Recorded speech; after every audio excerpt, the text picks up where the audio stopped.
This is the Big O Show. This is the Big O Show. This is the Big O Show.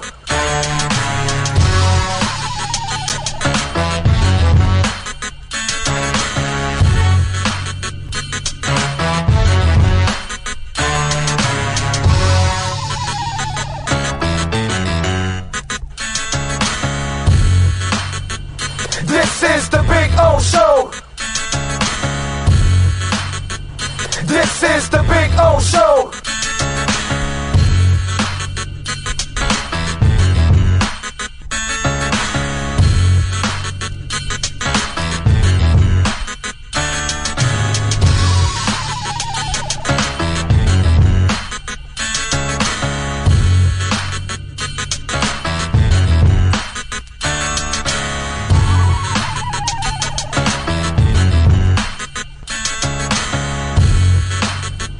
This is the Big O Show. This is the Big O Show. This is the Big O Show.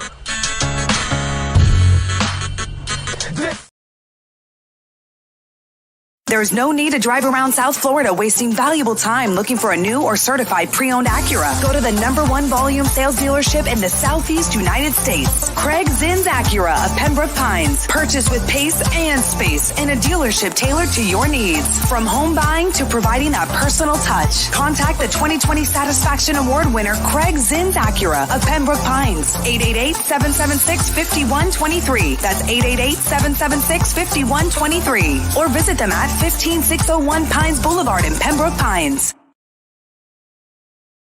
For over 16 years, EJDconstruction.com has provided South Florida residents quality craftsmanship, accurate project management, and exceptional service. That's why EJDconstruction.com is an A-rated member of Angie's List and the Better Business Bureau. When you're looking for the right custom home builder for additions or home remodeling, please call my friend Eric at 305-433-4843. That's 305-433-4843 for EJDconstruction.com.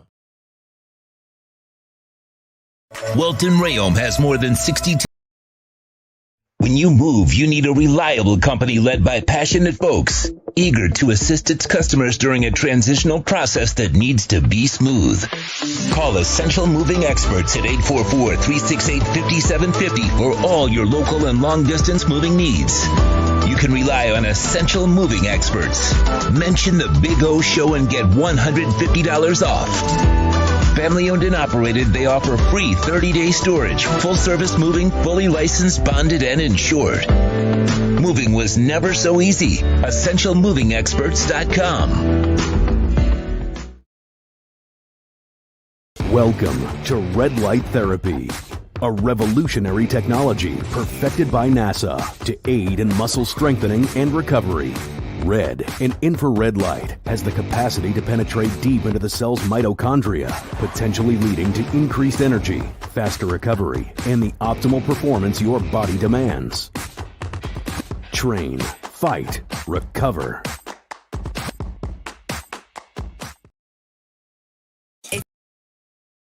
If you're a Miami sports fan,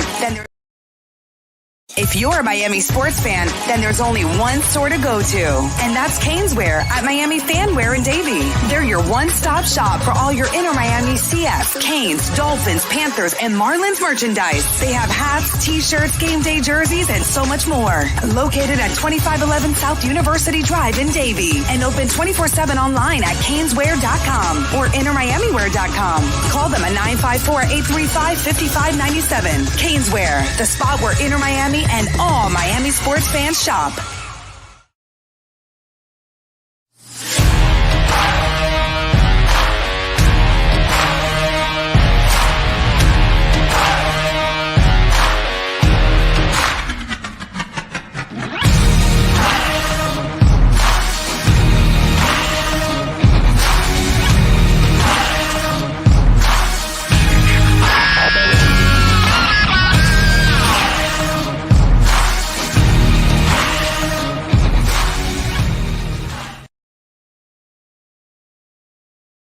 following statements or beliefs expressed on the following program by the host, guests, or callers are not necessarily the opinions of FantasyXS.com, Media Group Inc. ownership, management, sponsors, or website.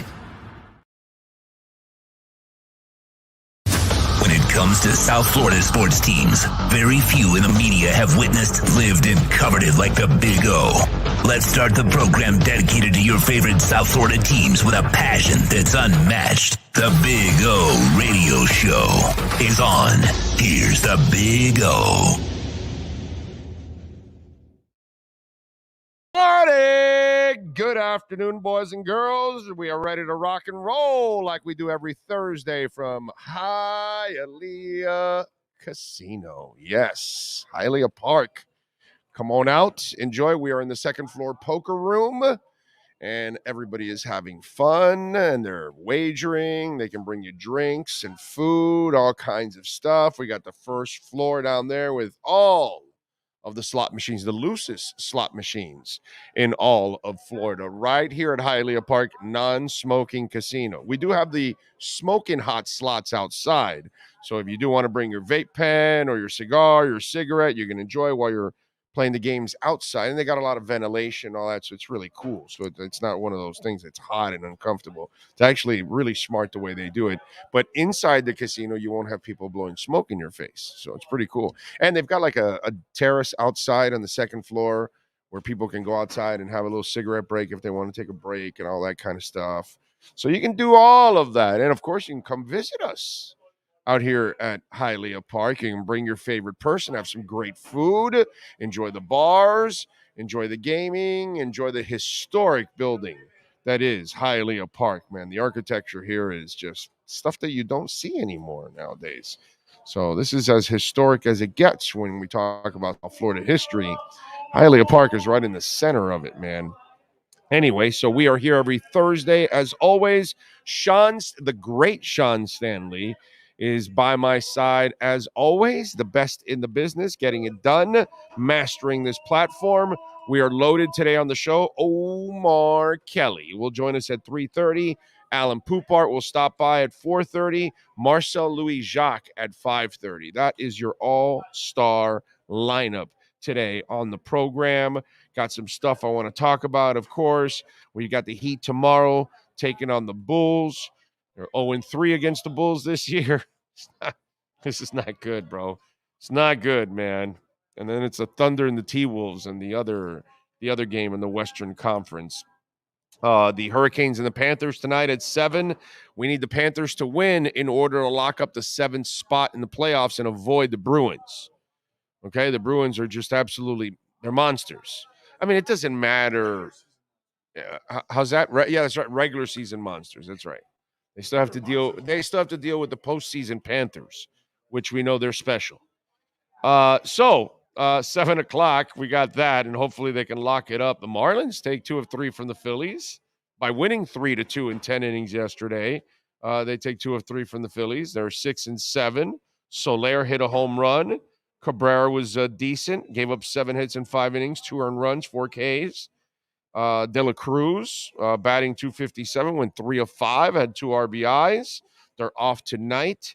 They take on the D-backs on Friday at Lone Depot Park. It'll be Bumgarner versus Trevor, don't call me Aaron Rodgers. So, who's throwing out the first pitch? Oh, Luther Campbell's throwing out the first pitch. Nice. Good for him. Good for him. Luther got mad at me for once because he was performing at a I guess singing at or rapping or emceeing some strip club, and then he was making it rain, and then the girls were like kissing each other or whatever, and it made the papers. So I talked about it on the show, and apparently he heard it and then blocked me and said it's uncool. I'm like, what's uncool, dude? You're the one that was at the strip club. You're the one performing. You're the one making it rain. I was just laughing at it and all that. I wasn't even telling you that you're a terrible person for doing it. I'm just saying you were making it rain. Whatever. Whatever he has up his ass, I don't really care. It doesn't matter to me. It's not going to enrich my life whether he's following or not, or doesn't really matter to me. I was just having fun with it, but I mean, dude, you were having fun. You were the one at the strip club. So You're getting mad at me? Damn, I didn't get to do the stuff at this. I would love to make it rain. Why not? Let's go. They got hearts now in these things? What the hell are these hearts floating now? I've never seen that. Is that new? That's new or something? Hearts or something? I've never seen anybody throw hearts. That's interesting. Appreciate the love, by the way. I don't know, but hit the like button. That's the love button we need you to hit. That's the really important one for us. They're making it rain hearts. Okay, I like that. Tadao says, greetings, Big O, from beautiful Marin County, California. Marin County is beautiful. I lived in Tiburon, just outside of San Francisco. And so drove through Marin County, obviously, and very nice. Very nice. Very nice, sir. When I grow up, I want to be like you, except I don't want to live in California. Okay? Because right now, California is kind of really screwed up. It's a shame. That state should be the best state in the country by miles. Like, not even close. And it's a disaster, that state. But Marin County is beastly, bro. Yes, sir? I was wrong. It's not the first time. It's not the last time. It will not be the last time because Mel Piper had to correct me. Oh. I guess Megan Thee Stallion is throwing out the first pitch tomorrow night. Oh, I want to be there. Luther's throwing it out tax night, April 15th. Well, I don't care about Luther. But no, I'm just saying. So Megan Thee Stallion is throwing out the first pitch? He's saying Megan Thee Stallion is throwing out the first pitch. I went and checked Luther's, and he's actually throwing it out on the 15th, so it would make sense. Megan Thee Stallion threw out a first pitch the other day already. Maybe that's what he's making fun of. I don't know. He just said Megan Thee Stallion. She didn't do a too bad job. She kind of threw a little wide left, But I mean, is she like on a tour of baseball stadiums throwing out the first pitch? I don't know if that's a confusion. If he's talking about her doing it, but I'm pretty sure I saw Megan Thee Stallion throw out a first pitch the other day. I'm pretty sure of it. It's hard to forget that body. Once I see it, it stays recorded in my mind. She got a body, bro. She got a body and a half. Just saying. Is what it is. Astros? See, I told you. She got an Astros. Yeah, definitely. I knew I saw Megan Thee Stallion throw. I mean, hard to forget Megan Thee Stallion. When you see her, that's just like a memory that sticks. Yeah, it just stays imprinted in your mind forever. And the memory that stayed in my mind was when the guy goes to hug her, the glove's like resting. Yeah. And everybody started making a meme out of it. I remember that now. Yeah. That's a good place to rest. That's all I got to say. Anyway, when are you throwing out the first pitch? Frankie, I don't think the Marlins would ever invite me over to throw out the first pitch. But I'll tell you what, I'll take that challenge on, and I'll throw a strike, dude. It will not hit the ground. It won't be wide left. It won't be wide right FSU style or anything like that. It'll be right down the pike. Okay? On the mound, too. I'm not going to go in front of the mound or any of that crap. Nah. We'll throw it, and we'll throw right there, strike. Nail it. They can even put the gun up if they want. It'll be a sizzling 60 miles an hour. Oh, lordy. How's that? What were you going to say? You're going to throw the Ephus pitch? Yes. She throws better than Kelsey. Yeah, better than Kelsey. Better than what's the track guy that was really, really terrible. He also tried to sing, and he was terrible too. Carl Lewis. That's it. What you said, sing? I knew you. Right, singing. Oh God, yeah. How about 50 Cent? 50 Cent was a joke, dude. Like, you could tell 50 Cent has zero athleticism and really never played any baseball. Yeah, you know what's funny is when I first got back from the military from Okinawa, I played baseball in Okinawa, but then I started lifting weights and everything else. Then I tried to throw a baseball. Oh, flexibility. And I literally threw it right into the ground. Yeah. Not even thinking about it. Just went and boom, one hopped it. And I don't think they take them to. It's just like, oh, it's baseball. Just throw it up there, right? Right. And you don't realize that grip it so hard that just throw it right in the ground, man. It's just crazy. Oh, man. Let's see. Who says we're a disaster? All of our rains will provide America ample fruits and vegetables for the next several years. It's why inflation at the grocery is already softening. For now. For now. It might go back up again down the line. Yeah. So crazy stuff going on. Yesterday in Broward County, and my prayers go out to all the people in Broward County, and some in South Palm Beach and Northern Dade, I would imagine, also ended up getting the brunt of it. But 2 feet of rain, dude. Like, wow. The airport is in Fort Lauderdale still closed till tomorrow. Okay? I mean, it was like Fort Lauderdale was a pool. And you know that in the eastern part of Fort Lauderdale, they've already got a problem. Like, they're done. Like Brickell and Las Olas, I would never live in those areas because they get 2 inches of rain and they're flooded. I can't imagine what 2 feet of rain does. And with climate change and oceans going up and all that, the Brickell and the Las Olas area, they're going to be underwater in the next 10 to 20 years, basically. I don't even know how they're going to keep the water out. I don't think it's possible. So Broward already has a major problem with flooding for anything. I can't imagine that the eastern part of Fort Lauderdale, that must have been a nightmare. Worse than anything they showed on television. The good thing for the news people is they didn't have to go find a puddle. Everything was a lake. So that was good for them. They didn't have to lie to us and show us one neighborhood that has flooding and the rest of the county's fine. No, they were lucky that yesterday, unfortunately, the entire damn county was underwater, man.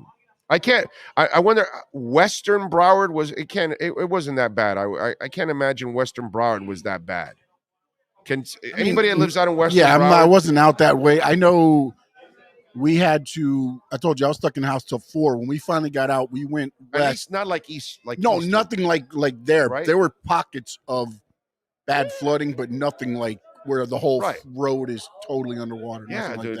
Neighborhoods are entirely underwater. Yeah. What the hell? I can't imagine that the West had that many issues. No, I would only think maybe people probably had it. Maybe people farther west, like where they started, where the swamps were there. Maybe those areas would flood. Shit, but our swamps are so dried up. Yeah, but there's still for some reason when it rains, it just somehow finds a way. Because I was like, oh, let it rain because we haven't had rain forever. It felt like like that, and then rain for 4 days. Yeah, it's too much. It's too much. You see all those reservoirs and lakes out west. They're all full now. They're all full.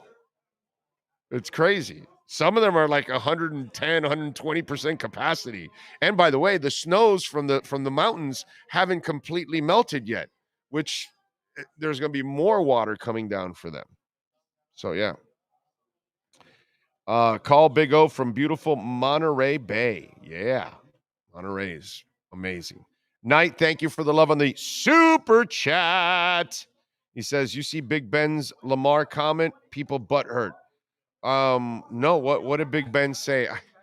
I have a hard time. That's like one of those Colin Cowherd things. Hey, did you see what Colin Cowherd said? No, I don't want to listen to that guy. Why would I want to hear what he says?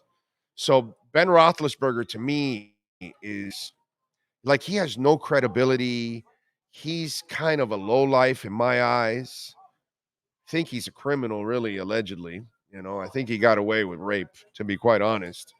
That's that's the impression you get from everything. When I hear the name Ben Roethlisberger, it makes me sick to my stomach. So it's not somebody I want to listen to. It's not somebody I'm going to read up or follow. Like, hey, did you hear what Ben said? No, I did not. And so it's like, he doesn't matter in my world. So whatever he said about Lamar Jackson, I may disagree with Lamar Jackson and his abilities. I may not think he's a great passer, and I may think he may never be a great passer. But Lamar Jackson's a great young man, whereas I can never say that about Ben Roethlisberger. I can never say anything good about Ben Roethlisberger, to be quite honest. This is a guy that threw his teammates under the bus.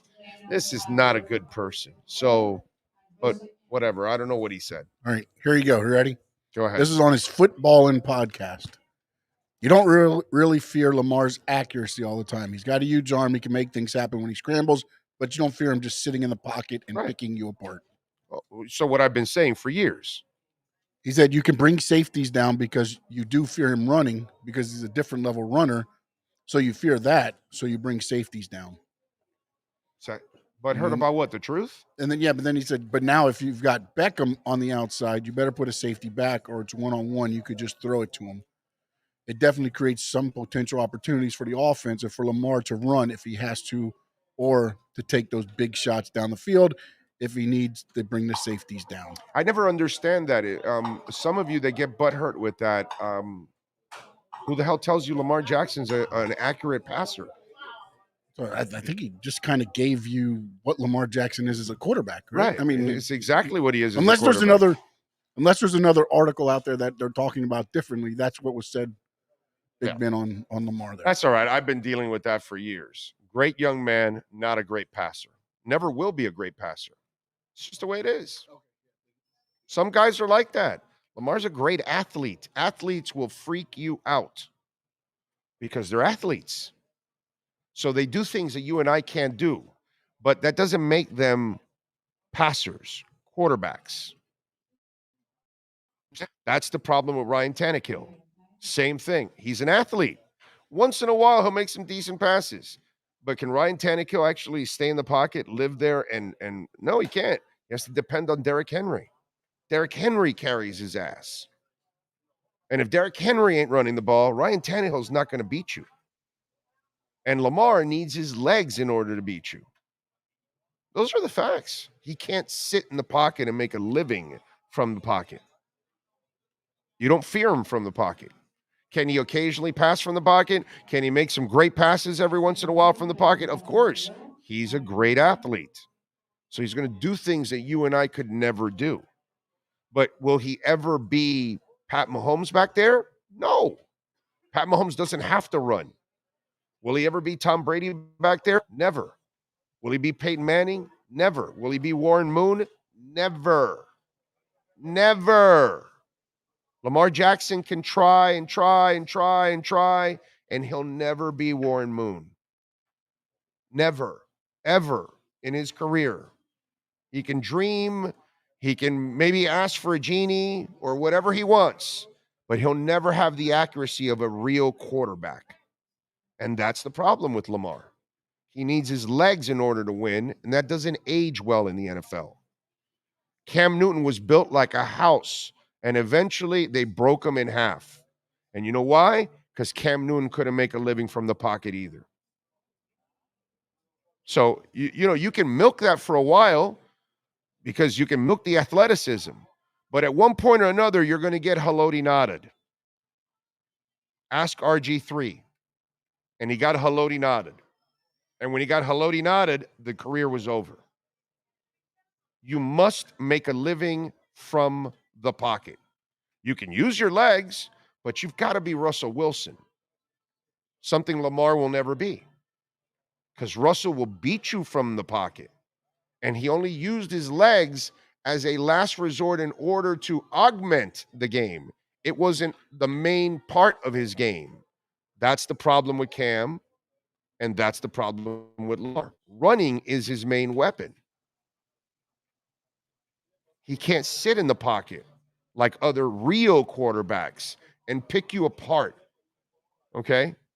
If Lamar Jackson could win games by running 2 or 3 times in a game and just to get enough for a first down, like regular quarterbacks, and make a living from the pocket, and then occasionally use his legs to burn you for 100 yards, but if he has to do that every week, brother, you can't do that in this league. They're going to break you in half, and he has missed 10 games the last 2 years. You cannot give defenders free shots at your quarterback. Look at the Buffalo Bills. They're dumbasses. And now they're finally talking about it. Oh, Josh Allen's got to stop running. Of course no matter how big and strong Josh Allen is, the league will break his ass in half if he continues to run. It's up to you. It's great to use your legs, but it has to be in an intelligent fashion. If it's going to be the main part of your arsenal as a quarterback, you are asking for trouble. That's all. So actually, what scummy Big Ben said is the truth. You don't fear Lamar Jackson, the pocket passer. Can he scare the shit out of you occasionally? Hell yeah. He's got a whip of an arm, dude. He can reach any part of the field. And if he's on target, fine. But how many times do you see him also overthrowing guys that are wide open? It happens all the time. I'm not the guy that believes, you can't even count on Odell to stay healthy anyway. I mean, that's already a joke. But that's not the offense that makes receivers happy. So I don't know how Odell's going to be happy there. He got his money. He suckered him. He got his money. But he's not going to get 100 balls there. That's not this offense, dude. That's not this quarterback. And we don't even know what Odell you're going to get after 2 knee injuries. That's the other thing. So, what Big Ben has said is what I've talked about forever. You don't fear the guy from the pocket. That's all. Listen, like I tell anybody and everybody, go pull up the YouTube video, Lamar Jackson quarterback challenge. Just watch that. Just watch it. That's all you got to do. Watch the quarterback challenge. Watch him miss every target possible. It's hilarious. Then go watch real quarterbacks, and they're hitting all kinds of. I remember watching Marino do it, and he'd hit that moving target that was like 50 yards away, dead center. There's a whole different, ball game. Brooklyn Rob, Acorn, bro, yes, Acorn's moving. Not as much as Bitcoin, okay? Not even close to Bitcoin, but it's moving. I'm with you there, okay? And today I had to wear an Ethereum hat because the bull run is starting, and Ethereum crossed 2,000 today. So that is just absolutely beautiful. I didn't think that, with the Shanghai update, I told you guys yesterday, I didn't think normally with these updates, you don't get an immediate bounce. Well, I was wrong. The Shanghai update came in yesterday for Ethereum, and man, we are up about $100 on Ethereum already. That's impressive. So it has maintained now in the last couple of hours over 2,000, and that is absolutely impressive. Let me see where it's at. Yeah, it's just over 2,000. Bitcoin is at 30,420. Time to light it up. There you go. It's 420. ADA's up 4.5%. VeChain's up 4.5%. HBAR's up 5%. Link is up 4%. Polkadot up 420. Light it up again. Jasmy up 4.5%. So there you go. Illuvium up 6%. I told you all when Illuvium went down, get on Illuvium. There it is. So got some good stuff going on in the markets, in the crypto market. And the Dow, by the way, is up nearly 400 points, 382. S&P is up 54 points, and the NASDAQ is up about half a point, something like that. So, and let me tell you something. Big move for Bitcoin and crypto. Did you see what Twitter did today? You can now trade Bitcoin on Twitter with Elon. It was about time that it happened. So, yeah. Those of you that have followed and if you did damage with me during this dip, you are like way in the money. Like you are way in the green. Okay? You're all welcome, by the way. You're all welcome if you followed and you did the things we did, because the bull run hasn't started and I'm already way in the green. Way in the green. Like it's nasty. So and I think a lot of us that bought the dip all the way down and stayed with conviction and didn't give in. I was just talking to a friend of mine a couple of hours ago, because he's got a lot in the stock market and he got just a little bit in crypto. Do you know why he only had a little bit in crypto? Because he kept listening to all the idiots in our government. And all the idiots in our government are trying to mislead you about crypto, especially the Democrats. And why? Because they want to control you with the CBDCs. And so he bought the Bitcoin FUD and he bought the crypto FUD and he screwed up. And then he finally started buying Bitcoin and he's up now. And his crypto portfolio is already in the green, right? His stock portfolio is still down by 40, 50, 60, 70%. So now he's got to wait till his stocks get out of the hole in order to move it over, because he wants to move it to crypto now. But I get it, man. It's very intimidating for a lot of people, because most people don't know shit about crypto and they don't understand it. And though you're all going to be forced to understand it, live by it, use it in the next couple of years. The rest of the world is getting ahead of us. The people in our government are setting Americans back. Because they're telling the average American and they're feeding them lies. And then a lot of you are buying all the lies. Those of us that are in it for the last couple of years, we know exactly what's going on. We don't believe the lies from the Democrats or the Republicans. The only good thing is, I will say, the Republicans are way more accepting of crypto and they get it. Whereas the Democrats have been absolutely a cancer for it. They're trying to screw Americans over in a big time way. So I'm just saying, check it out. Pay attention. I've been telling you since it went down to 16.5 and you had idiots, coming on here. Oh, it's going to go down to 8 or 10 and they know nothing and they don't follow it. They know nothing. And let me tell you something. The only reason Bitcoin went down to 16.5 was the FTX collapse. If not, it would be in the 40s right now. It would have stayed somewhere in the high 20s to low 30s. I truly believe that it would have never gone down to 16.5. Never. It would have never happened. But whatever. And now you'll never see these lows ever again on this. After this next bull run, I think the lows will be in the 40s and the 50s the next time around. It'll go over 100,000 and then, you'll have your dip. But I don't think the dip will ever come close to what you saw now, because this dip should have been in the 30. Should have been 28, 30, 32. That should have been the floor for crypto, for Bitcoin. The only reason it went down to 16.5 was because of the FTX collapse. That's the only reason. And by the way, they have found did you see what happened with FTX, Sean? They found another $7 billion.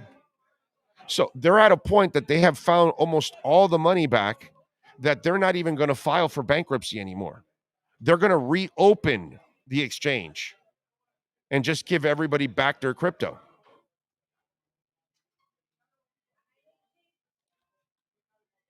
So apparently they didn't get to embezzle all of it. So good for all of you that were part of the FTX thing.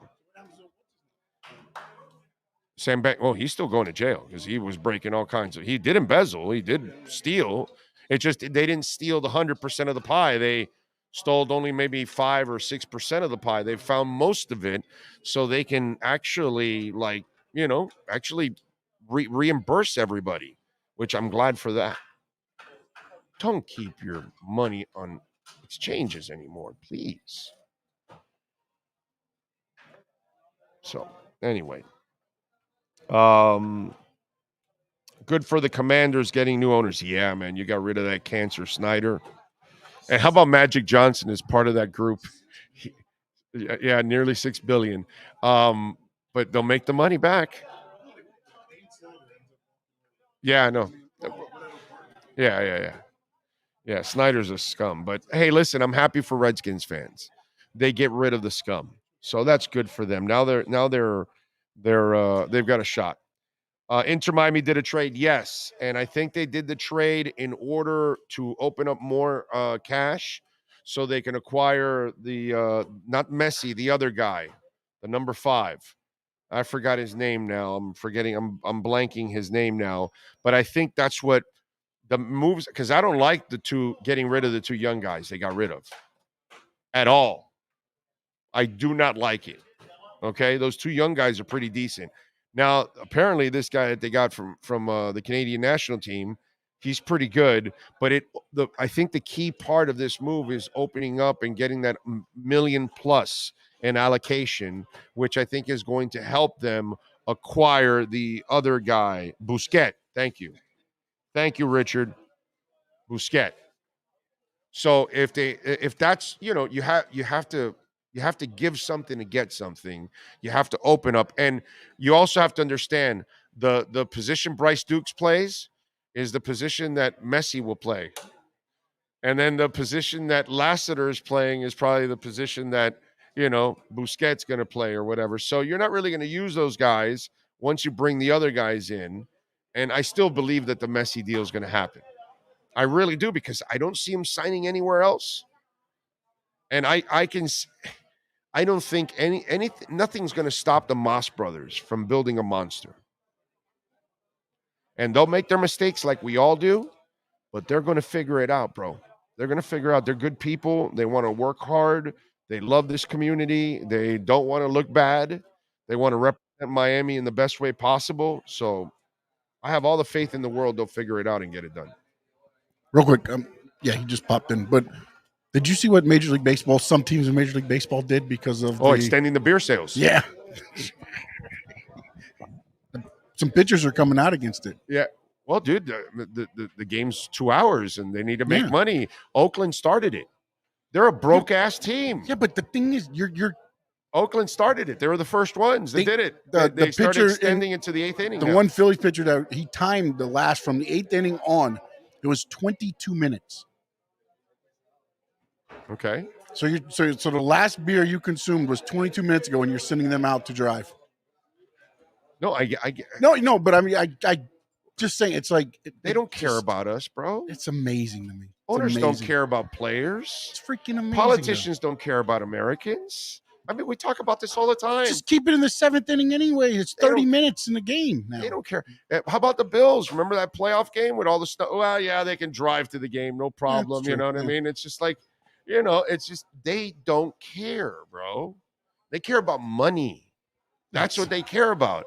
And so now that the game's too fast, well, now you've got to, they got to extend. They're extending beer sales till the 8th inning. I had that story yesterday. I just didn't get to it.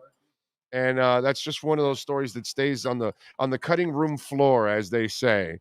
And so they're extending beer sales now because the games are so fast that they're extending it to the 8th inning. And some of these teams, they need the money. And the Marlins are a broke-ass team. I'm sure they're doing the same thing. What are you going to do? All right, let's rock and roll with the one and only Omar Kelly and our EssentialMovingExperts.com Miami Dolphins reports. Time to talk aqua and orange, Miami Dolphins fans. It's the Essential Moving Experts Miami Dolphins Exchange with Omar Kelly.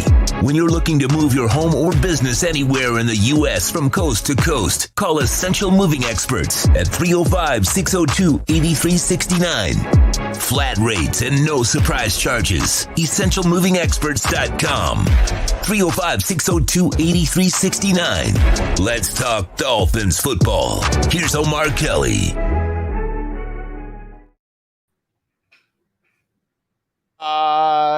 There we go. Nate G says, the A's are the 5th most profitable team. My brother, stats are for losers. They spend nothing. Of course they make money. You freaking idiot. I should block you just for that dumbass comment. Oh man. Jesus Christ. Seriously. Like, come on, bro. You think you're watching a guy that was born yesterday? Brother, I've been covering sports for 33 years. I've been following sports for half a century. You're going to come up with some weak ass line that they're the fourth most profitable team? Of course, when you spend no money, you're going to be profitable. Revenue sharing. Yeah, that too. Thank you, Omar. You know, yeah, the Marlins make a lot of money too because they don't spend any money, dude. Yeah. Come on. The business of sports. Yeah. You want to own the A's or you want to own the Yankees? What you want to do? I want to own the Yankees, of course. You want to own the A's or you want to own the Dodgers? Well, what do you want to own? What do you want to own? Yeah, I mean, you know what? You know bring what? in a lot. You know what I'm saying? So I think this culture of sports fandom is being fueled by the Twitter gotcha people crowd. You know, the social media. Like you say something and you make a valid point, and they're like, "Gotcha!" Like, you know, oh, A's are the second most profitable team in the MLS. I mean, in MLB.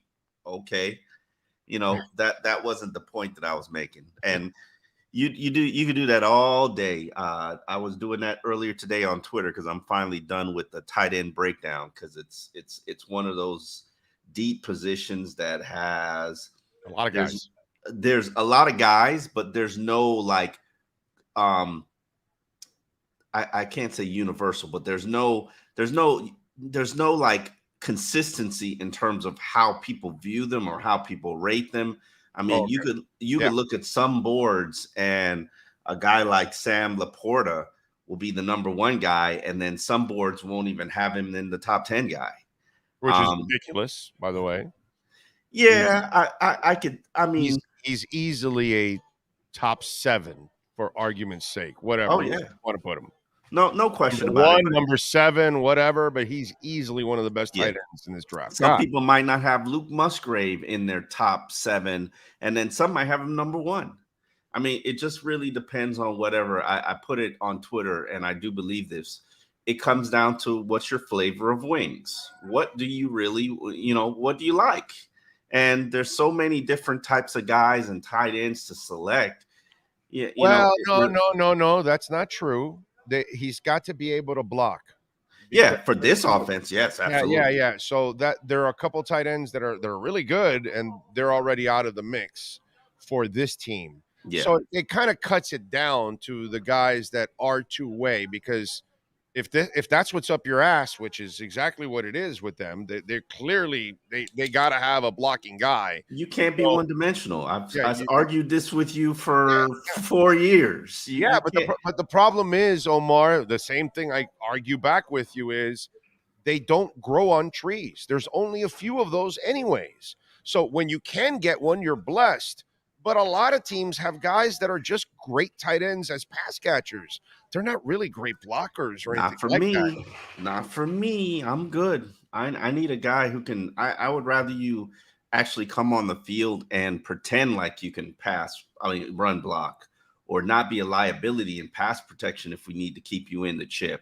Of course. No, it never was going to work for me with Mike Gesicki. I hated that pick from. But of course. But again, doesn't mean you can't use them, because there's lots of tight ends in the league that have careers by being pass catchers, because you design the offense. Yeah, I'm not designing my offense for a slow slot receiver. Well, this guy is he's not slow. No, I'm talking about Mike Gesicki. He's not slow. Yes, he is. He's a long strider. He takes forever to get into his routes. Same thing with Darnell Washington, who I'm very intrigued by and fascinated by, because with 20 pounds, he could probably be a first-round offensive tackle.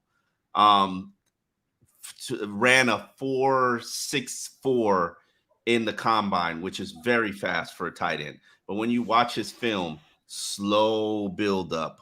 I mean, and as somebody explained to me, that's again most tight ends, because they're big, they got long legs. No, there are a lot of them that are deers, bro. Mike Mayer's not like that. Kincaid is not like that. Laporta is not like that. Musgrave is not like that. Kraft is not like that. And I'm not saying that I would pick any of those guys over Washington, because the more I watch Washington, the more I became intrigued by. Yeah, but Miami has no shot at Washington. I don't think he's going to be a first round pick. I don't. He won't be at 51. That's all I know. You never know. You never know. I don't, because here's the thing. Tight end is not a priority position for a lot of teams. And also I did the math, and there's 7 teams that need tight ends. Yes, a lot of them are picking ahead of Miami, but those teams also have other needs, and there are going to be other runs at the positions. Now, do I expect a run on tight end at the second round? Yes. Yeah. If Dolphins don't get one at 51, they might not get one. So, oh no, there's enough to get to 77. Yeah, there is. There's enough that will. You just answered your own question. Not everybody's going to take the tight ends in the first 2 rounds. So some of them 84. Some of them, or 84. Some of them will last in the 3rd round. Some of them will last, but not the good ones. Oh, no. Okay. All right. The ones that you got to develop and wait on, and, maybe Tanner Connor's better than them. We'll figure it out. Yeah. Yeah, my guy may not last. Who's your guy? What do you think? I think it might be Kincaid. No. Musgrave. No. You like Laporta? I like Laporta. He's my second guy. Who's your guy? My first guy. Come on. Kraft? Tucker Kraft. Oh, he'll be there. That's my guy. He'll be there. I love Tucker Kraft. I think he can be a nice 2-way tight end for this team. All right. Hey. I don't know if he makes it to 84, but for sure you have to take him at 51 if anything. But yeah, I'm not taking him at 51. If he could be there at 84 for you, but I like Tucker Kraft. The more I study the draft, and the more I study positions, and the more aware I become of what's going on the 2 weeks heading up to the draft, I really do think 51 is probably going to be an offensive tackle or a defensive tackle. And not only is that where my thought process is, but when you look at the guys who are going to become free agents next year, Sealer, Raekwon Davis, Christian Wilkins, Emmanuel Ogba's probably going to be released if he's not a $15 million. Oh no, yeah, he's gone after this year. A year player. Then you got Robert Hunt, you got Connor Williams, you got Austin Jackson. You can't sit here and third day get 300-pound trench players and expect that to replenish your talent roster, your talent on your roster. So I really do believe that it's probably going to have to be an offensive tackle or a defensive tackle at 51. I think I'm with you. I think it's tackle, not D. I think it's offensive line. I think that's why. And there's actually, if you look at the draft, it's pretty strong at that part for a tackle. They can still get themselves actually a right tackle. Hold on, right tackle maybe, but no, not a left tackle. But I think you need a guy who can play swing tackle, because yeah, that's what it's going to be. The guy will be kind of a swing, but he's probably more of a right than he is a left. You know what I'm saying? In the end, I think it'll be very interesting to see what approach they take to this, because I think 51, and I've recently written a column. 51 is you can't touch that pick for me. I'm not trading it down to go get other draft picks.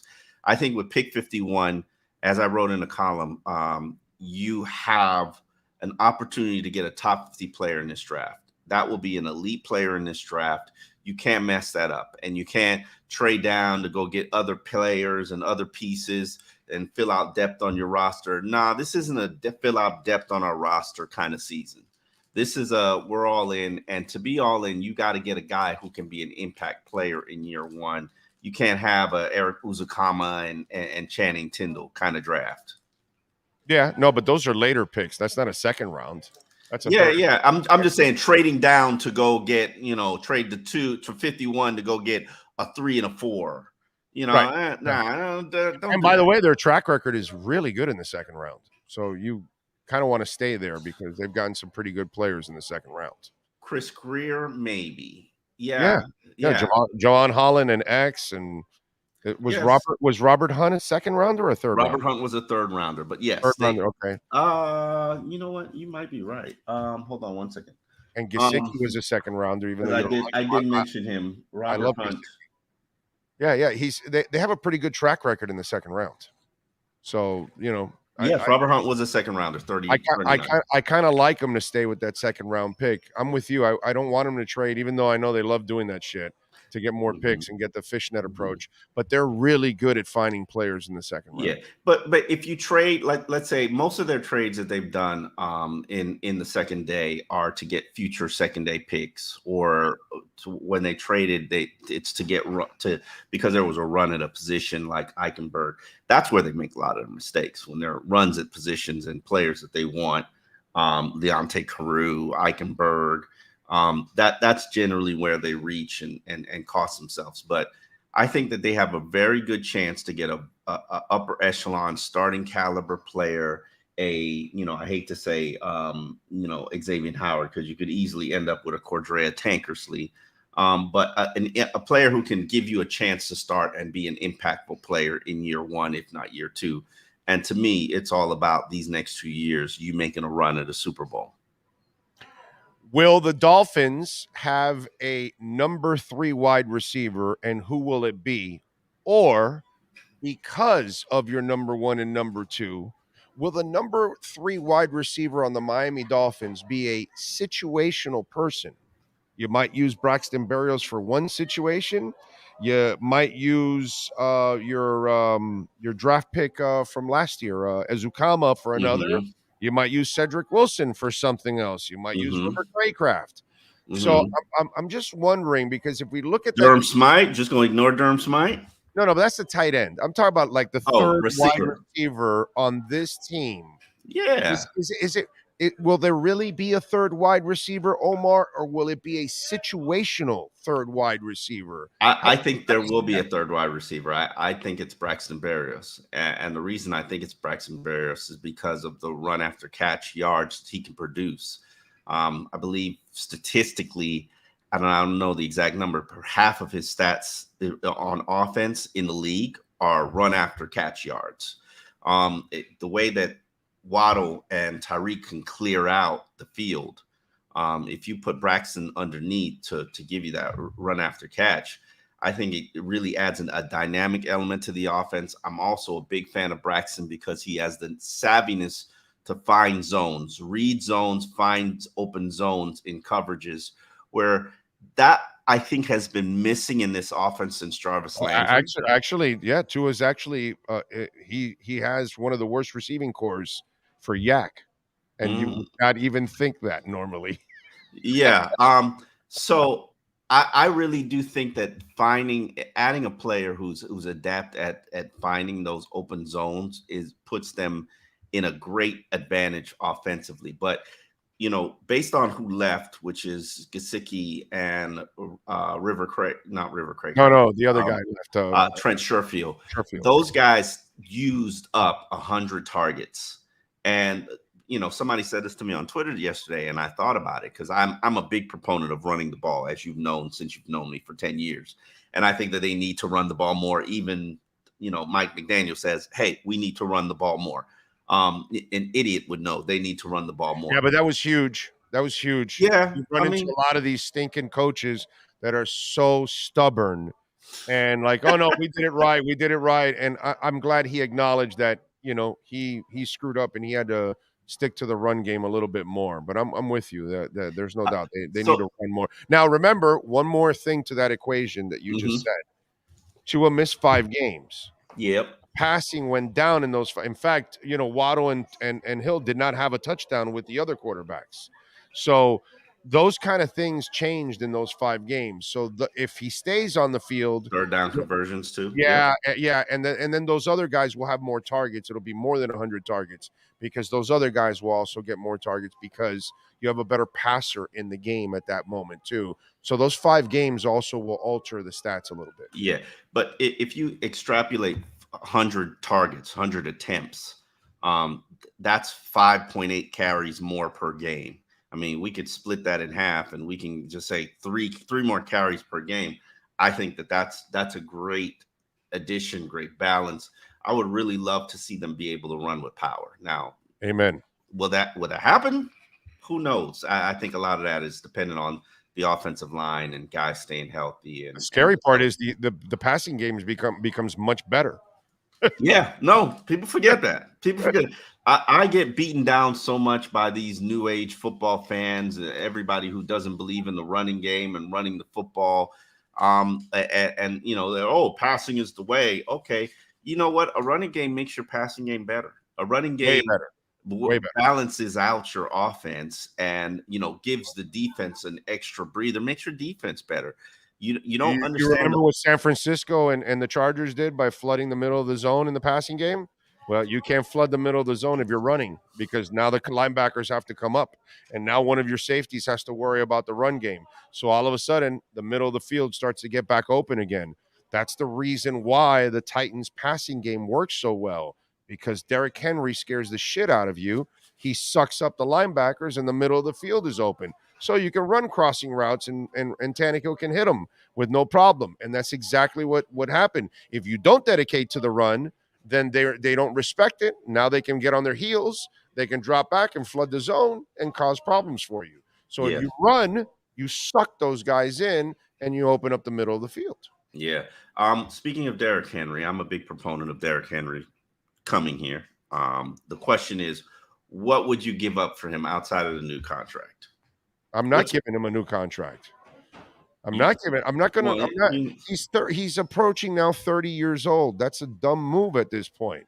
Okay. Start doing that. I get what you're saying. It's super sexy. You're going to have to give him a new contract. You know what, Omar? There's one thing that I do like about your suggestion. Because if you do get Derrick Henry and your offensive line and your D line are actually playing well, you're really a Super Bowl contender. So if you win a Super Bowl in the next year or two, who gives a crap about years 3 and 4, which you have to pay Henry, or if he gets old and broken down? You're only going to have to guarantee him this year, next year. So right. You do get your title, so it's not a bad thing. The only thing is they're going to want at least a first rounder. No, hell no. They're not going to be able to get a first round. Nobody's giving up a first. Nobody's using a first rounder for a back. Nobody's giving up a first rounder for a back. That's probably what they're going to ask for. No, they can't ask for that. I think asking for a second rounder is reasonable. I'm not giving 51 to them. That's not on the table, but I would offer up 84 if 84, and I could give you somebody will offer more than that, bro. Oh, if you think maybe a contender, maybe Buffalo. They certainly need a running game. That's for sure. Yeah. You know what where I freaked out. He's a finishing piece. You know that he's been shitty as a pass catcher all his career. Mm-hmm. Did you look at him last year? I've seen Derrick Henry. I don't know if I've looked at him last year. Go look at it. Okay. Dude, they actually threw him the ball last year. Okay. Like he actually cut. Like look up the stats and look at all his years pass catching, which were like nothing. Like normal. Like what you like. Yeah, no, they don't throw to Derrick Henry much. Now go look at last year, and you're like, holy shit. He actually did a pretty good job pass catching. Yeah, I don't know if that's his strength, but yeah, I can see. I didn't say it's his strength. 33 receptions, okay, yeah. Dude, but Omar, does he Yes. have 33 receptions the entire career after that? Yes, he's averaged 18 to 19 catches per game. Yeah, he doesn't really catch a lot of balls. And last year, he had a good clip per catch. I think he scored a few touchdowns too. And I was like, wow. So I wonder how much of that was him trying to, hey, man, throw me the ball more because he's approaching free agency and he wanted to kind of showcase himself a little bit more. But that's one of the things that stood out to me about Derrick Henry last year that I was like, damn, they threw him the ball a little bit more. I think I'm looking it up now, but I think that would probably be a byproduct of him not having a good quarterback and quarterback there. Yeah. No, actually, he was catching passes from early in the season, so I take that back. Okay. So, yeah, he caught 2 to 3 passes in most games. Interesting. I know. It's something that a lot of people don't talk about and give him credit because we don't look at him as a pass catcher. And we don't even think that he's very effective in that. You know what I mean? But last year, he was actually pretty serviceable to complement, obviously, the beast that he is as running. Although his running numbers went down last year too, so that's I think it went down a whole yard per attempt. I want to say, right? 4.41. I'll tell you in a second. No, 4.4 last year. The year before that, he was 4.3. Oh God, he's averaging 4.8. So, I mean, it's in there. I mean, the years that he was balling, he was averaging 5.1, 5.4, 4.9. So, yeah. He's a freak. The one thing I like about I'm a big proponent of Derrick Henry, even though I know you don't have much tread left on those tires. You can make a good 2-year run. He in my mind completes this team, completes this offense, makes everybody better, makes Austin Jackson, Liam Eichenberg better, makes Tyreek Hill, Jalen Waddle better, definitely makes Tua better. The question is, I could wait on it too, because I could wait till the trade deadline, because I'm pretty sure if they don't move him during the draft. That's interesting. They probably now. I expect him to be moved during the draft? Yes, I do. I think some team will look at him and say, do we want Derrick Henry? We don't want the reach of a. By the way, Buffalo can't because of the cap issues that they have. You know how I feel about the cap. I know that, but they're strapped. So are the Dolphins. They'd have to restructure. The Dolphins can move some stuff around, and they're going to get money now in June. Buffalo can always move stuff around, bro. Buffalo. For Derrick Henry, I'm pretty sure Josh Allen would sign and get a bonus and a roster bonus and Dude, they don't sound like they're into like moving around and like mortgaging the future. Bro, they are in the same financial space that the Dolphins are. But they let players go. They're not as good as they were last year already as it is. So that's the thing, Omar. It's like if you look at their MO right now, they're not spending more. They're actually cutting back right now. And the GM has come out and has said it, like he's kind of like prepped his fan base like, hey, it's not as easy for us to build right now and all that kind of stuff. So he's kind of talked a little financial scared. So I don't know if they still got a 2-year window. They still got a 2-year window, and you can easily restructure Josh Allen's deal, even though I don't see much. You know that window closed already, right? Tua closed that window already. Holy crap. Josh Allen has already restructured his deal. They can't get anything out of him this year. So cancel that. So I'm trying to tell you, bro. I'm trying to tell you, they don't have a lot of flexibility. Actually, I think they did the same thing. Stephon Diggs, they can't restructure that. Tre'Davious White. They're strapped, bro. They're strapped. They're not getting Derrick Henry. That I can tell you. I can guarantee you they're not the ones getting Derrick Henry. Maybe you never know. You know how I feel about the salary cap. It ain't real. You're not picking up what I'm saying. The Pagulas are not Stephen Ross, bro. They're not Vinny Viola. They're not Jorge Mas. They got $10 million. They have the money, but I don't think they're fanatical like Stephen Ross is, that he'll mortgage the future and he doesn't give a shit. If you're Buffalo, you got to see that your window is closing. You got to do what you got to do. So obviously you're not listening to the general manager talk scared like he does about the money. I mean, you have not listened to Bean talk about how he warned his fans about this offseason that they will not have the same flexibility. He kind of prepped them that this is not the kind of offseason. I'm trying to tell you this, bro, because I follow all this shit. Yeah, and so I see based on I'm looking at deals. They can extend Ed Oliver. No, they probably won't extend Ed Oliver. There's always ways, Big O, to create the flexibility you need to make a move. Yes, sir. You are correct. If you're the owner of the Rams, if you're Stephen Ross, if you're a maniacal owner that will do it, I don't believe the Bills owners are that. That's my point. They're not that cheap, man. They just can't like be. Mike Brown, just like the Dean Spanos. Mike Brown is making a run at it too. He's in a 2-year window. He spent last year. Now he's not spending as much this year. They're trying to trade their wide receivers because they only want to keep one of the 3 guys. Okay, you see the Dolphins? They have 2 guys. No. Yeah, for now. They're trying to keep one of their guys. They got 2 for now. They're trying to move Higgins in a trade, and Boyd is gone. Come on, Nixon making a lot of money. Yeah, and he's gone too. 19, 17. They got $17 million of cap space. Cincinnati can make whatever they need to make work. Yeah. But they have to do Joe Burrow's deal. Exactly. They have to do Joe Burrow's deal, and they still have to do Chase's deal too. Okay. They're not going to spend, but Chase is not this year. That's the following year. That's what I'm saying.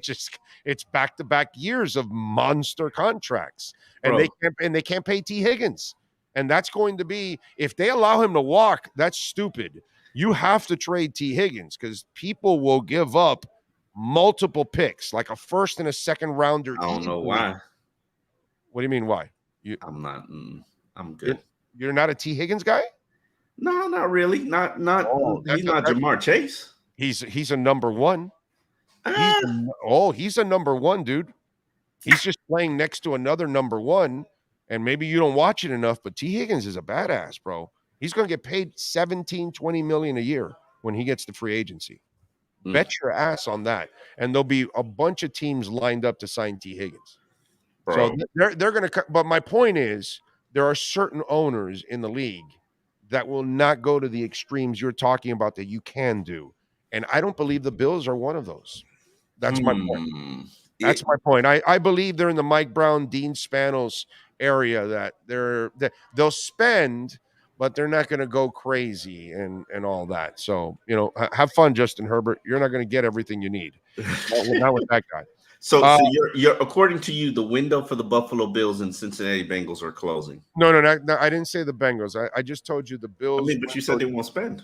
You get rid of no. I know they won't spend, but what I'm saying is in this division, the window closed for the Bills already. The Dolphins, it's the Dolphins division from here on out, bro. You really. It's over. I need to drug test you. It's over. It's over. How can it be? You still have Josh Allen.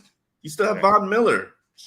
Bro, Josh Allen should have lost to Skylar Thompson. Oh, my God. Let's not do this. If the coach didn't have a rookie brain fart on the sidelines with 4th and 1, the Dolphins are winning, and he's, what they have Josh Allen. What has he won? Okay. Gotten his team deep in the playoffs all but 1 year. Once, That's right? Pretty good. Once, right? Deep in the playoffs or twice? Did you get once? I mean, twice. Last year was deep. Last year was second round. Bro, that's deep. That's deep.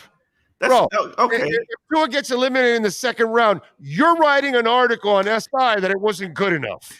What are you talking about, bro? If Tua gets a win, not only you, your partner in crime, Poopar, would have him traded if he only gets to the second round. Listen, if Tua gets a win, that will be the first since 2000 in franchise history. That to me is the bar. It should be celebrated. So you're impressed that Josh Allen went one more round than Skylar Thompson? Oh, wow. Don't do that because it's not fair, and I don't want to throw shade on Skylar Thompson's name. Really? You're impressed that Josh Allen went one more round than Skylar Thompson. Bro, Josh Allen was a quarterback behind the greatest game I've ever seen in football. That and a cup of coffee gets you what? Drew Bledsoe played the greatest game I've ever seen in college football history in the snow for Washington State. Dude, that was a great quarterback. Performance. He was a great NFL quarterback. Okay. Did I say Drew Bledsoe? I'm sorry, Ryan Leaf. Oh, Ryan Leaf. Ryan Leaf at Washington State played one of the greatest games I've ever seen in the snow, like for 400 yards or whatever. What does that mean? You know what I'm saying? So he's a pretty good analyst.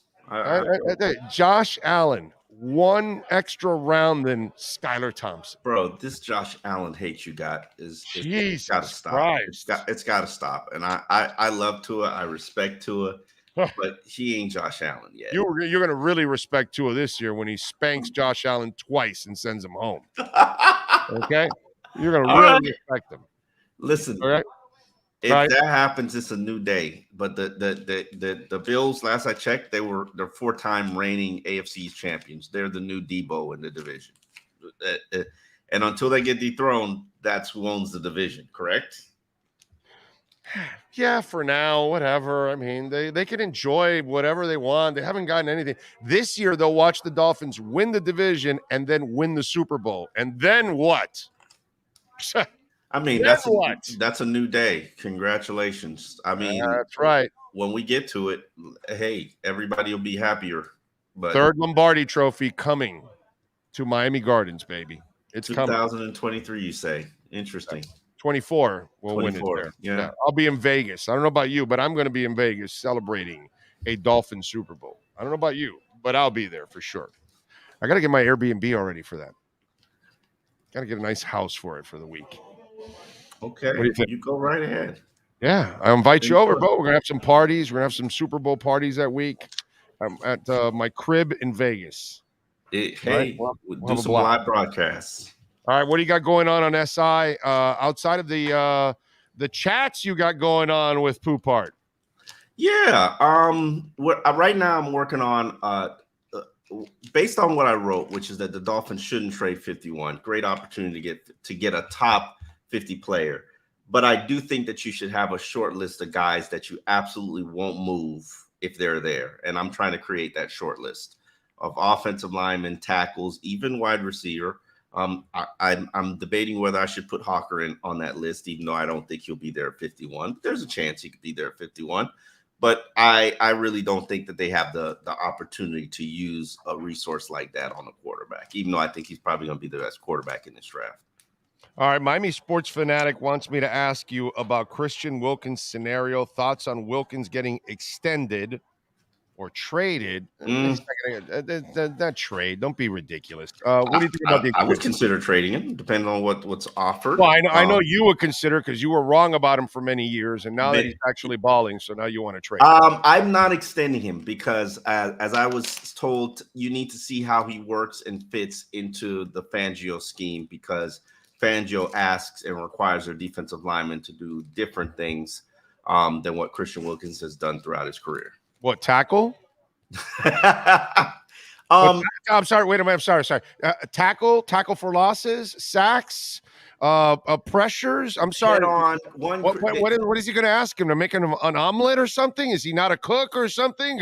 I think Christian Wilkins does anything and everything you need. From what I'm being told, Fangio wants his defensive linemen to be more head up and more on the guard, more. And that's not Christian Wilkins' game. And in fact, he's more of a slant guy. He's more of a movement guy. They want you to beat your man one-on-one and get after the quarterback. That's what they require of the defensive lineman. The only one that really has proven he could do that over time is Emmanuel Ogbah in terms of the defensive lineman. So we'll see how everybody fits. I don't know. I need to see it before I can actually. Raekwon Davis, you're describing a guy that could struggle in this defense. Oh, yeah. No, yeah. Christian Wilkins? No. Yeah, and that's when it was told to me, I was thinking to myself, like, Christian Wilkins proven that he's pretty versatile. Even his career at Clemson, he did everything on every spot. I have a hard time thinking that he won't transcend to be a pretty good fit in this scheme. However, I will say this, I'm not extending him, even though I think it would be a great way to create some salary cap space. Christian Wilkins probably going to demand $15 million a year, and I'm not paying. Easily worth it. I'm not paying Christian Wilkins $15 million a year. Oh my God, he is one of the most important players on this team. When you play somebody $15 million a year, you're saying that you are an impact player on this team, on this defense, and he's a good player. I'm not sure he's an impact player. Oh my God, he's a super impact player. Are you kidding me? He does everything on that field, bro. I love that guy. No way, man. You and I completely disagree on that. Christian Wilkins is a franchise player, bro. He's a freaking badass, and all he's done is get better and better every single season, dude. He has. I can't wait to see what he adds this year. It is very interesting to see. You're taking a risk by not extending him, but I'm not paying him $15 million a year. I'm just not. I think they are extending him. I just think they're waiting for the Byron Jones money in June. We'll see. I think that's what's happening. All right, Omar, tell him follow you on Twitter at Omar Kelly and catch his work there at Sports Illustrated, and catch the podcast also with Alan Poupar as they go back and forth. Also very entertaining. Oh, yes, all Dolphins podcasts. I appreciate you, Big O. You got it, baby. You be good. Right. There you go. And Essential Moving Experts, they work all over the country, man. You want to move within the city, within a county, from state to state, across the country. They are headquartered in Daytona, but they take care of the entire country. One of our listeners just moved from Michigan down to Texas. Essential Moving Experts move them down. So call them 386-213-4054. Call Sean Williams. Tell him that Big O sent you. EssentialMovingExperts.com. You've been listening to the Essential Moving Experts Miami Dolphins Exchange with Omar Kelly. When you're looking for local, home, long moving services, or office relocation, call Essential Moving Experts at 305-602-8369. Flat rates and no surprise charges. EssentialMovingExperts.com. 305-602-8369. Miami Dolphins fans, follow Big O Radio Show on all platforms and keep up with your favorite NFL team.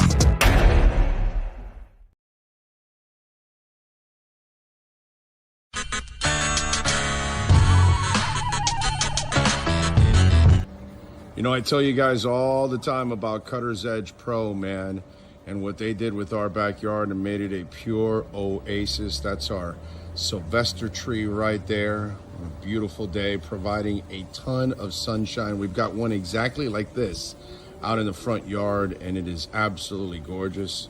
There's Bono hanging around on the artificial turf. What's up, Bono? What's the word, baby? There you go, wagging that little tail. Maiden, there she is. Ziggy. How you doing, Ziggy?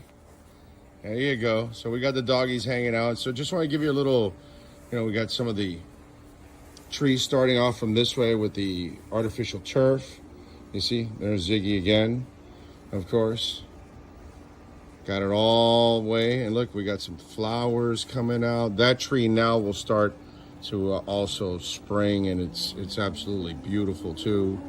So got all that.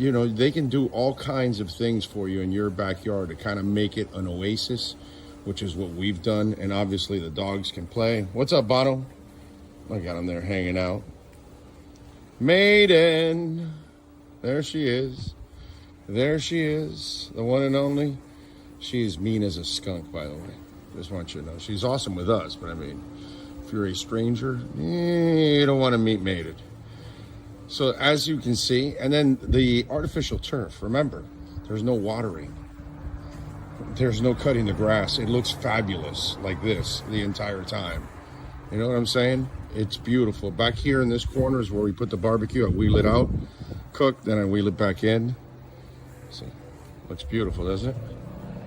Flowers are coming out. It's awesome. And then when I want to play a little golf, there's my putting green down the side, which is a beautiful thing. There's one of the holes all the way to the other side where Bono is at.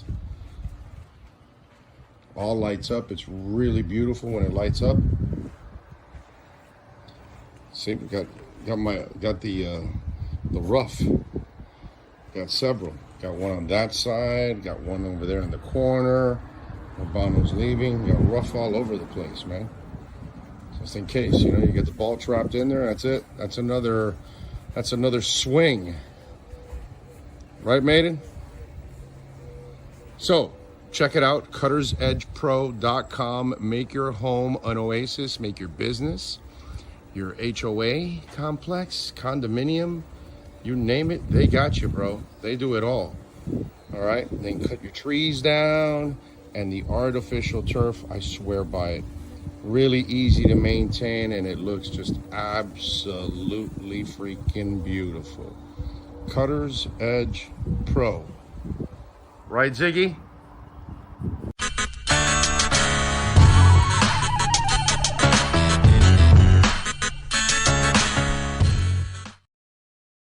If you're a Miami sports fan, then there's only one store to go to, and that's Caneswear at Miami Fanwear in Davie. They're your one-stop shop for all your inner Miami CF, Canes, Dolphins, Panthers, and Marlins merchandise. They have hats, t-shirts, game day jerseys, and so much more. Located at 2511 South University Drive in Davie, and open 24/7 online at caneswear.com or innermiamiwear.com. Call them at 954-835-5597. Caneswear, the spot where Inner Miami and all Miami sports fans shop.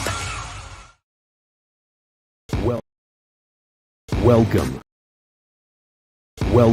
to Red Light Therapy, a revolutionary technology perfected by NASA to aid in muscle strengthening and recovery. Red and infrared light has the capacity to penetrate deep into the cell's mitochondria, potentially leading to increased energy, faster recovery, and the optimal performance your body demands. Train, fight, recover. The viewpoint statements or beliefs expressed on the following program by the host, guests, or callers are not necessarily the opinions of FantasyXS.com, Media Group Inc., ownership, management, sponsors, or website. When it comes to South Florida sports teams, very few in the media have witnessed, lived, and covered it like the Big O. Let's start the program dedicated to your favorite South Florida teams with a passion that's unmatched. The Big O Radio Show is on. Here's the Big O. Number 2 of the program. We're already way into our number 2 of the program, obviously. Appreciate all of you out there. Thank you for hanging in during the break. We are out here at Hialeah Park, baby, where we are every single Thursday. Come on out. Enjoy yourself anytime during the week. I don't see a new car down there yet, not a new giveaway yet, because they've already given away a Ford F-150, a Alfa Romero, and a Mercedes-Benz. I don't know what's next, but they'll have some great giveaways soon. But a lot of gaming action, loosest slots in the state, so come on out and enjoy it. Appreciate all of you out there. By the way, just to mention Cutter's Edge Pro, William and Mike, and all the great people out there, because I saw the spot that you saw my yard and all that good stuff. And I just want to talk about it again, because yesterday it came into play again, and why the backyard is just ass-kicking. The artificial turf. It drains so quickly, okay? And, you know, it rained a lot, not like Broward, but it rained where we were at, and quite a bit. And let me tell you, man, it would drain so quickly. And then in between the showers, I would take the dogs out, right? And they would go do their business really quick. And then I'd bring them back in. But you bring them back in and there's no mud. There's no dirt. Nothing. You know? We got a little rug there in the front where, you know, they have a little water in their paws because obviously it's a little damp. So, you know, just make sure you clean, you know, just dry the paws. But no dirt.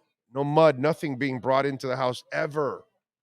And by the way, I'm out there with them, and then I come in, nothing. You know, just a little water in my shoes and just, you know, whatever. That's it. But you know how it is, man, when the wife cleans the house and then the dogs or you come in and you're tracking all over the place and leaving, you know, paw prints or shoe prints, and wife's freaking out. And the other thing is, before we got it all done with Cutter's Edge Pro, and we just had the, you know, the regular grass back there, puddles would build up. And, you know, we couldn't, like, you know, you couldn't let the dogs out because they were walking into puddles. Now we never get any more puddles. Now it actually drains right through. It's pretty awesome. So Cutter's Edge Pro, folks, check it out. There you go. Edwin Robles says to drug test Omar. Yeah, he kind of needs it. Ricky Lisabeth says, Big O, do you think the Florida Panthers will win tonight and make the playoffs, or Pittsburgh lose and we could just get in with 1 point? I don't know what it is, what the scenario is. For those of you that don't know, the Panthers are already in the playoffs. Tonight is about winning to get the 7th spot. If you lose, you fall to the 8th spot, and then you're screwed and you got to play Boston. Okay? Boston had 877 points on the season. They did not lose a game, all right? I'm exaggerating, but that's kind of what I do. But not by much, but they were dominant, and you don't want to play those people, okay? Let's see. I agree with that. I'd rather trade Raekwon Davis and keep Wilkins. I also think Sealer will flourish next to Wilkins. I do too. I don't know what you can trade Raekwon Davis for anymore at this point. It's a late round pick because he has been inconsistent. What Raekwon Davis is looking at is maybe a 1-year deal next year, but you don't sign him to a multi-year deal. And let me tell you something, what's going to be really crazy if he goes out and has a monster year this year, and then you don't know what you really have. Do you have a guy that just worked for 1 year to get a contract, or is it the same guy you've watched for the first 3 years that's been incredibly inconsistent? Oh, read Mario Iglesias' comment. I'll get my popcorn. What's Mario Iglesias? I saw that, and I went back and I found the comment. Don't know what it is. It was around 334. I don't know how far back you can go on your YouTube. Mario, what was the guy's name? Mario Iglesias. God, I forget about it right in a minute. Okay, here you go. You lose when you talk politics. You reveal big gaps in your knowledge of Democrats, and you live of fascism. Your life of fascism. I don't. Again, Mario, whatever. Another one of those idiots that thinks I'm a Republican just because I ripped a Democrat, and you must have just tuned in now. Don't care about Democrats. Don't care about Republicans. You're both losers. So not sure what it is, but I guess you got butthurt by a comment. Whatever, bro. Oh yeah, no, it's true. The Republicans are more crypto friendly than Democrats. Okay, not that I would defend Republicans in any way, shape, or form for anything, but they do like crypto more than Democrats. It is what it is. But that's all right, bro. You've chosen a side. That's where you made a mistake. You should choose Americans, not Democrats or Republicans. They're completely lost. Two parties that are out to screw you, not help you. But, you go ahead and keep believing what you want to believe, baby. Keep drinking their Kool-Aid. Yes, it looks like Snyder is finally gone. Yes. Oh, do they put down the sand and gravel before they install to help the... Yes, they do. They do. They pack it in, dude, with sand, gravel, all kinds of... I forgot what it is that they do to pack it in. But, yeah, and nothing grows. They kill everything, dude. Everything. It's been out we've had it for like 9 months now, and it's impeccable. It's super easy to maintain. You barely do anything to maintain it. But you got to do it right, because there are some companies out there that they do the artificial turf and they do it in a cheap fashion, and it comes apart and all that kind of, you want to do it right, and call the people at Cutter's Edge Pro, Dave Broward or Palm Beach counties. Okay. If you want to do it half-assed, then you're going to get a half-assed job. That's for sure. But Will and Mike, they are monsters, man. And I'm telling you, it's the greatest thing in the world to have. You never have to cut your grass. You're not watering the grass. You're saving hundreds and thousands in the long run. It pays off for itself, just like that. Let's see. What else do we have? I would take a late fourth for Raekwon Davis, Big O, and flip that pick. And the running back Kendra Miller from TCU. Well, that's if they could actually even get a fourth for the guy. Big O, has Kyle Lowry been taking his Nature B in Miami, only eating loaded nachos and wings at Sports Grill? Well, hopefully the loaded nachos and wings at Sports Grill. That's pretty good, Not the Nature B, because he misses too many games. Nature B is for people that are, ironclad, like yours truly, we're not there taking breaks and taking it off. That guy takes more days off during the season, and he has an off season. Do you know that since I restarted this podcast, have I taken a vacation yet, Sean? Nope. So Nature B is for people that are, they actually grind every day. They really work hard. Helps you, power through. Kyle Lowry is Come on. Kyle Lowry is a thief without a gun and a mask. Big O, did you hear about the new NFL Vic helmet reduces severity of helmet to ground impact, which league data says accounts for approximately half of the quarterback's concussions? Yes, I read about the new helmet. In fact, I think it was Marcel Louis-Jacques that wrote the article about the helmet, and I read the article. For those of you that don't know about it, let me see where it's at here, so I can help you along the way here. Where is it at? Here it is. So the NFL approved it, and I don't know if Tua's going to use it or not. I don't know if Tua plans on using it or not, or he's happy with the helmet he has, or whatever. I'm sure a lot of people are going to call this the Tua helmet. But what I did say, what I will add, let's talk a little bit about this helmet, because one of the things that I think is a load of bullshit is the narratives that these people put up. And our boy from Beasley was like, Tua's concussion problems. And it's 1 year. I wouldn't call it a problem for him. I wouldn't call something this habitual. If it happens again this season, then it becomes habitual. Sidney Crosby, it's happened to him throughout his career. Habitual. Jordan Reed, he had like 9 concussions throughout his entire career. Habitual. So this season he had a couple concussions. So all of a sudden, this is like injuries have been a problem for Tua throughout his career. But he doesn't suffer concussions every year. The only other time he suffered a concussion was when 2 300-pound men landed on him and broke his hip, and he had a concussion there. And that's normal. You have 2 300-pound people falling on you. But that's where this whole thing just becomes a load of crap, because of course he wants hits. So does his website, whatever the one that he works for. So let's, headline it with solve Tua's concussion problem.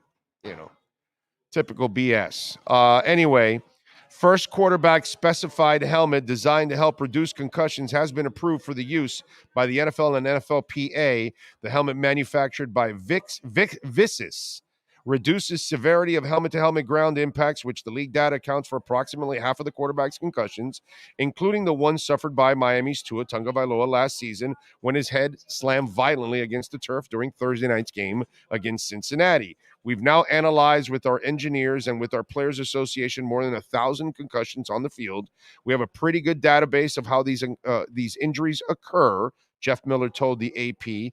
This helmet performs better in laboratory testing than any helmet we've ever seen for those sorts of impact. The helmet performed 7% better than most popular helmets worn by quarterbacks last season, the league said in a memo. Jason Neubauer, an executive for Vicis, said the company began designing its Zeros Matrix QB helmet in early 22. The unique thing is it has a deformal outer shell, which means when you take an impact in any location on the helmet, it will deform or basically dent in that location to absorb the impact, he said. What that means for us as designers or engineers, as we're looking to optimize it for different types of impact, we're able to change unique locations to try to optimize the impact mitigation in any one area.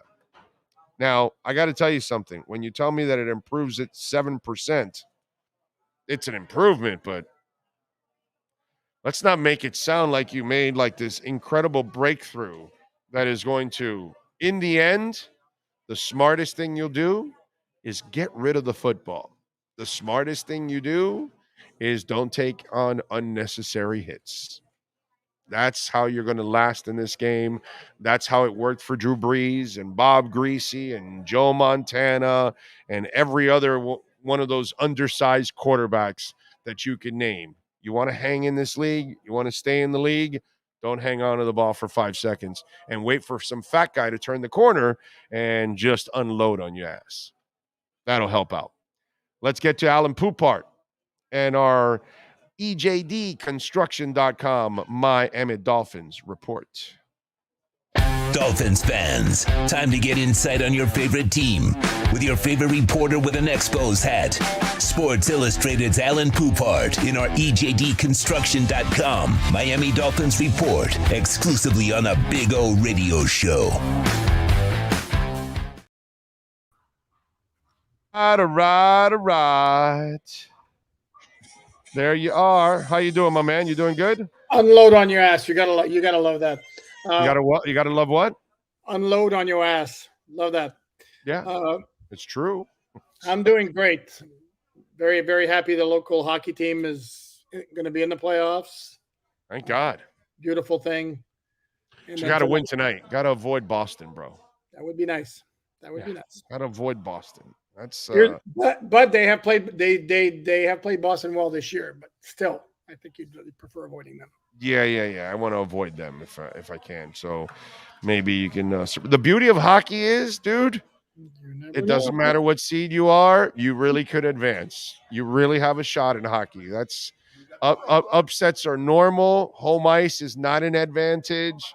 All of those things that normally take into play in other sports, not hockey, bro. Fun fact. Boston set the record for most wins in the regular season this year. They beat the record previously set by the Detroit Red Wings in 96 and the Tampa Bay Lightning in 2000, I want to say. Tampa Bay Lightning in 2019 got bounced in the first round, and the Red Wings didn't make it to the Stanley Cup final either. So just to prove your point.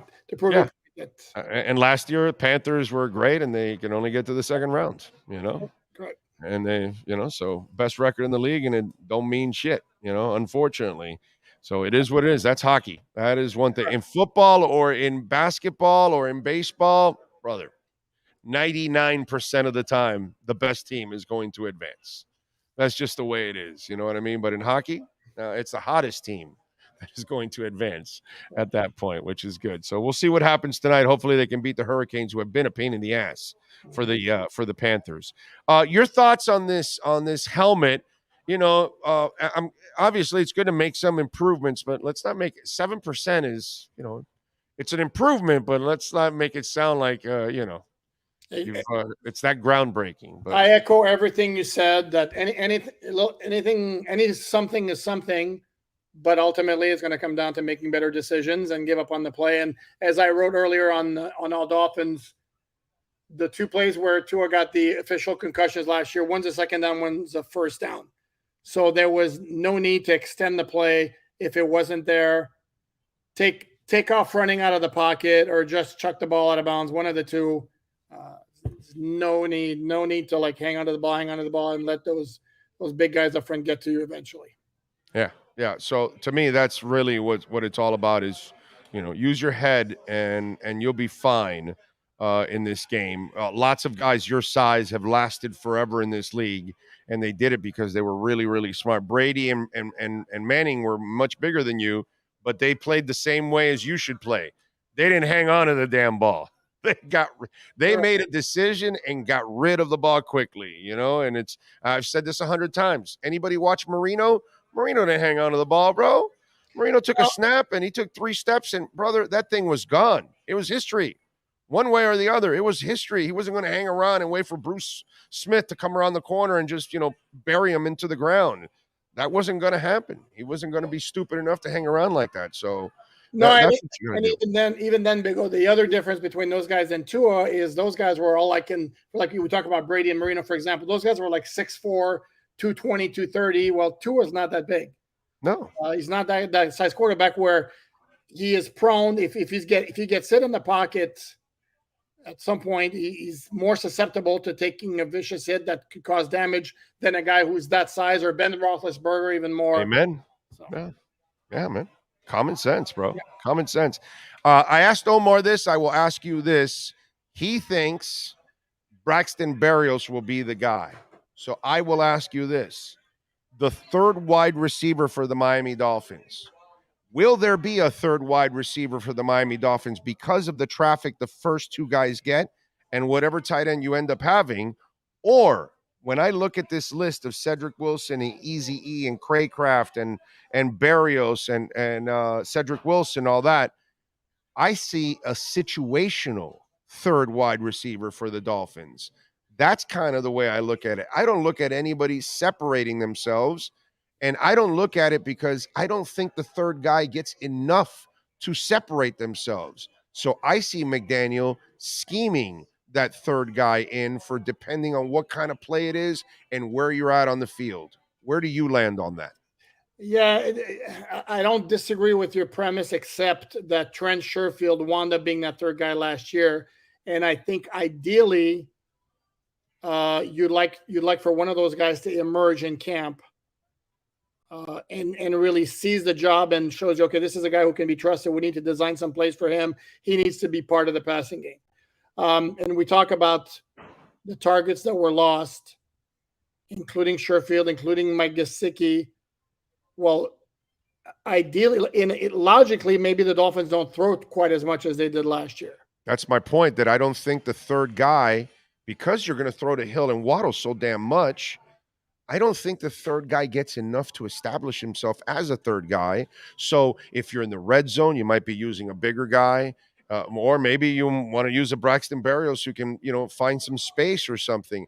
I just think you might end up using guys depending on who you're facing and where you're at on the field. What's the situation? You might think you can use an Ezukama or Cedric Wilson as a up in the air possession guy, or maybe you need a scat guy that's a little bit more like a Braxton Berrios that can get, behind the line and come across the field and get him in motion and dump it off really quickly, and he can get some yak for you and get your first down or a touchdown or something. I just think that I don't see anybody there that's going to clearly separate themselves. I almost see like a bunch of specialists. Yeah, except if we'd had that same conversation at this time last year, would we have said Trent Sherfield's clearly going to be your number 3 wide receiver? Yes. Yeah.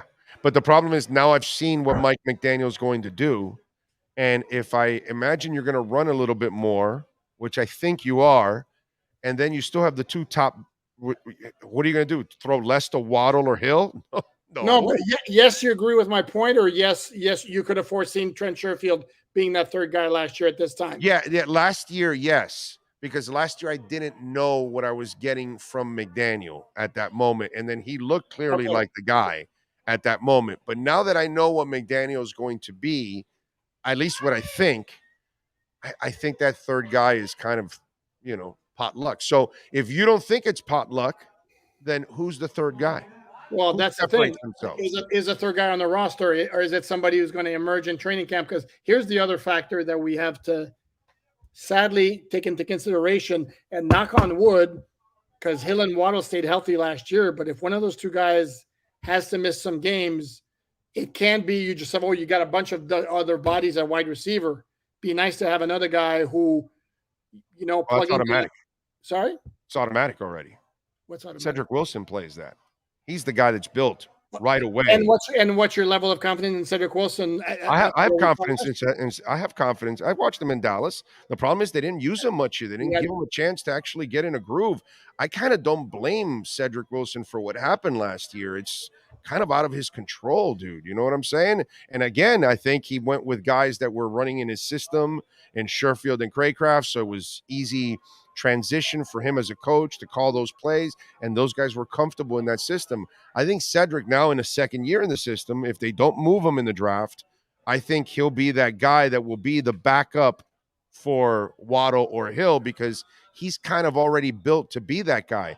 As Ukama's not done that, you don't really want to put Craycraft in there. Barrios is not really built for that. So it's really him or Braylon Sanders or Ezukama. Yeah, I'm not, I'll be honest with you, and I might get killed for this. I don't care. I'm not a huge fan of Cedric Wilson got overtaken by Trent Sherfield, because Trent Sherfield had a lot of experience in that. I mean, they had the whole offseason and then training camp to prepare for the Or maybe that Trent Sherfield's a good receiver and just give him credit. And if he's such a good receiver, why is it that he was a special teams player his entire time in San Francisco? Sometimes that happens, bro. Troy Brown was a special teams player his entire time, and then became a frontline wide receiver. The Tennessee Titans, what's his name? damn it, Super Bowl and everything. What's his name? He was a special teamer, and then he became a frontline receiver for them. What's it called? The Pittsburgh Steelers had the Georgia kid, Hines Ward. He wasn't a frontline receiver. He was a special teamer, then became a frontline wide receiver. He became a frontline receiver pretty quickly. This has happened in the NFL a whole bunch of times that guys come out of Duvernay, special teams guy, kind of got elevated last year and helped out more as a wide receiver. This is normal, man. Some guys are hiding in special teams and they have the ability to become a frontline receiver, but they don't get the reps, or they're green and they haven't matured yet, or things like that. I wouldn't blame Wilson because Sherfield's a damn good player, bro. Sorry, I'm sorry. We're gonna have to agree. I'm not on board with you here. Sorry. I just gave you several examples of guys that elevate themselves and they come out of it, and you just dismiss it. Because I'm Big O. You want me to just I'm gonna say, Hines Ward was a very good receiver. Hines Ward was like an all-purpose guy at Georgia. He was a complete stud as an athlete. Okay, and here's the thing: he wasn't a polished receiver when he got to the NFL. He wasn't, but he was a great athlete to begin with. Trent Sherfield, again, was a special teamer. Cedric Wilson was a backup who got and I got nothing against Cedric Wilson, but let's be honest here. He did nothing in Dallas, had the one good year when all the wide receivers got hurt and he was put in the position. And last year, he got outplayed by Trent Sherfield, who at this time last year, not one soul would have told you, watch out for him. That guy's going to be a stud. It's when training camp happened. But you want to say everybody's from training camp on, you saw Trent Sherfield from the first day Bradley outplayed Cedric Wilson. You're correct. My point here is Trent Sherfield is going to go to Buffalo, and to me, he's going to play a very, again, complementary role, third or fourth wide receiver. I hope Cedric Wilson takes a jump, but you're going to have to excuse me if I have my concerns. If he winds up having to be called upon on that's fair. I think he's a good player. I just think he was kind of in a tough situation last year with everything that happened with Tyreek Hill, and then you're limited and you're only going to be a third guy, and then the coach is going to feel better playing a guy that already knows his system. And so if I'm occasionally going to use him, I'm going to use a guy that I'm really, really comfortable with in Sherfield. So I kind of understand. That's where I'm not sorry, but that's where I'm not with you. The guy had been in the league for 5 years.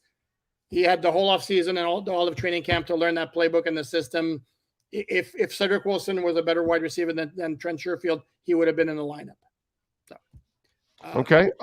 Question. The other one I will ask is, are you buying Odell and Lamar? Will it work? To a certain degree, yeah. To a certain degree, absolutely. Without question. Well, first of all, I told you last week I'm not buying this thing of the door is closed. There's no way Lamar plays for the Ravens. I still think it's going to play for the Ravens, not just because they got OBJ. Well, he's got no choice, and eventually the Ravens hold all the cards, and he's not going to hold out. Yeah, I absolutely do think that they're going to make it work. I think Lamar Jackson is a hell of a lot better passer than so many people give him credit for, even though he has bouts where he can start spraying the ball and he'll miss some easy throws he should make without question. But I also think he's a lot better passer. I also saw him make some throws last year that were like, holy crap. I mean, that's dropping it into a bucket. And OBJ is going to make 2, 3, 4, 5 spectacular catches. Given his history recently, very possibly he's going to get hurt at some point. And the contract's completely ridiculous. And from where I sit, to give him $15 million guaranteed, but not my money, not the team I cover. So, should the Dolphins trade for anybody out there? Derrick Henry, Devin White, guys that could be available. Should the Dolphins make the move? Do they even have the ammunition to make the move? Does it make sense in your eyes? It makes sense if you think about the Dolphins going all in. Who are we talking about? Either Devin White or Derrick Henry, although I think Derrick Henry fills a bigger role of the short yardage guy. The question again is how much are you willing to give up, and how much of the future are you willing to sacrifice?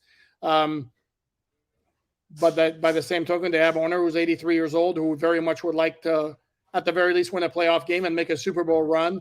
And They have a whole lot of pieces in place. They have a lot of big names. They have some high-end talent. The question is, are we okay with, let's say, being in the Rams situation 2 years down the road where you have to give away a bunch of really, really good players if it gets you one Super Bowl? Yes. I think it's worth it. So, yes. Yes. So yeah, I'm not opposed to it, but you better be sure of what you have, because if you come up short, then you wind up sacrificing the future, then it's going to be painful down the line. But I don't have I like Devin White's a hell of a player, but I think he's a little bit crazy with his contract demands from everything I read of, like, when I think he might shoot to be the highest paid inside linebacker in the NFL.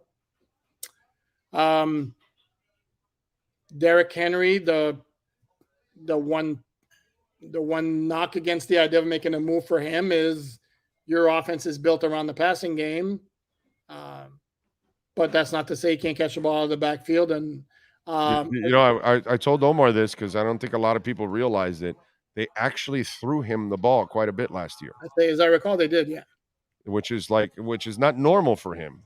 And yet he caught like 30-something balls last year, which is like career high for him, and that was I don't know if it was limited quarterbacks. I don't know if it was him wanting to showcase himself a little bit more, or maybe he was wanting to be a part more of the passing game or whatever. But that part I got to give him a little love there, because that's a part of his game that I never really used it as an equation.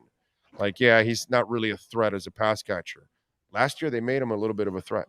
No, and then the other part of the equation is for the Tennessee coordinator. It was like, what else do I have offensively? I mean, especially after they traded A.J. Brown. Yeah, that's a good point. They have one of their tight ends, right? Didn't they lose one of their tight ends also? Didn't they have two and they lost one last year? Well, 2 years ago they lost Jonnu Smith.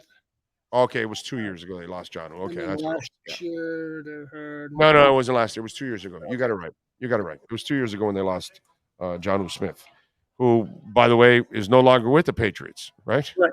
Correct. Right. Move on. Patriots are going to be the fourth place team, right? Logically, yeah. And I think pretty clearly. And this is where, if Belichick still quote unquote has it as a coach, he's going to show it this year, because on paper this is, and especially don't discount or dismiss the importance of them losing Devin McCourty out of their secondary. That guy is kind of like a tone setter, leader. That's a big piece on defense they lost. And so you're telling me the Patriots season next year is going to look like a bright line, like a car parked on a bright line track? I know exactly what you're talking about. Yeah. Not a shining moment for that truck driver or tow, whatever you call it, that car carrying driver. Couldn't he push his whole truck out of the way and just get off and put it in neutral and just, push the whole thing out of the way? I mean, did he have to leave it there in the middle of the track? Jesus. Yeah. It's got to be kind of fun to be the train driver. Well, he's not hurting anybody, because I got to tell you something. I see it. I'm flooring it. I'm going even faster. I'm just busting through. It's only cars anyway, right? It's only cars. What the hell? I mean, that must have been fun, dude. That's like and usually like the trains just have some scratches. Exactly. Yeah. No, it's freaking awesome. That's a all right. Hey, tell them about alldolphins.com. We had Omar on, so you guys have a back and forth now podcast going on. Talk a little bit about that. We do. It's the All Dolphins podcast. It's on YouTube. I always promote it on social media as well with the link to get it. And it's just him and I talking Dolphins back and forth. All Dolphins, as it says. Okay. All right. By the way, you need to put him in his place. He doesn't think Christian Wilkins is a great player. So I don't know. He says he wouldn't re-sign Christian Wilkins. I don't know what it is. Do they drug test at Sports Illustrated? No. They go at a price. And I think the point he was making is he's not Jeffrey Simmons, and newsflash, he's not Jeffrey Simmons. Okay. I'm still re-signing Christian Wilkins. Okay, but for how much? Are you giving him $15 million? He said $15 million. I'm easily giving him the $15 million. I got no problem. He's going to get between 15 and 20, bro. That's where he's at. That's where he belongs. He's just one of the best guys in the league at that position. since you brought up systems earlier, you don't want to see how he fits into the Vic Fangio defense before you shell out that kind of money? What is it that he can't do? Rush the passer.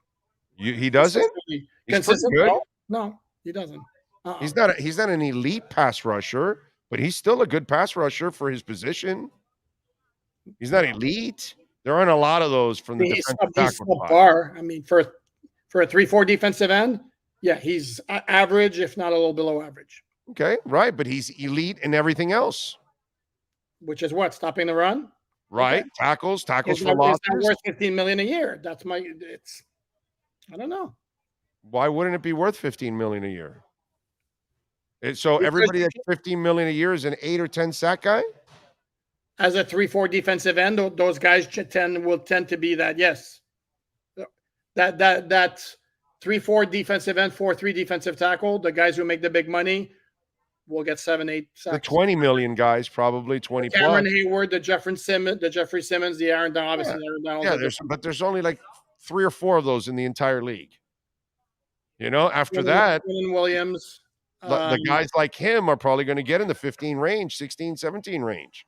They're not going to get 19, 20, 21, but they're probably going to get somewhere in that range because that's what he is. And by the way, who he might be better in this system. That's what we need. To me, that's what we need to find out before you shell out the big money. And the other thing I do like about Christian Wilkins is that every year he has gotten better. That is true. Every single year he's gotten better. That is so true. His numbers, I would imagine, are going to go up. Maybe even his sack numbers will go up in this defense. Who knows? All right. Follow him on Twitter at PoopartNFL. Catch alldolphins.com and the alldolphins.com podcast with him and Omar Kelly. Thank you as always, my brother. We will catch up next week. Have a great weekend. You do likewise. You got it, baby. Be good. There you go. Alan Poupart, EJDconstruction.com, Dade or Broward County only. But if you're looking for a contractor, I'm talking about custom home construction, major home remodeling, you call the great people at EJD Construction, 305-433-4843. That's 305-433-4843. And they do anything and everything you need, man. You need to build a second floor, they'll do that. You need to add an extra room to your home, they'll do that. You had a fire in your home, you need to remediate it and gut it all out, they can do that. I mean, they can do anything and everything. Listen, we're not talking about, hey, go fix your doorknob or something. Not a handyman. We're talking about custom home construction, major home remodeling. Maybe you want to do a man cave. Maybe you want, one of our listeners, actually 2 of our listeners now, because he's doing it for another one, home theater. They heard about the home theater and with the stadium seating and all that. Another one of our listeners is building a home theater system with stadium seating in their home. I don't have that kind of a home. You got to have a pretty big home with a pretty big room to have a home theater with stadium seating. You know what I'm saying? But hey, God bless you if you can do it. But he's actually doing it for listener number 2 of ours. So they can do that. All the kind of custom work that you need, EJD Construction can do it, baby.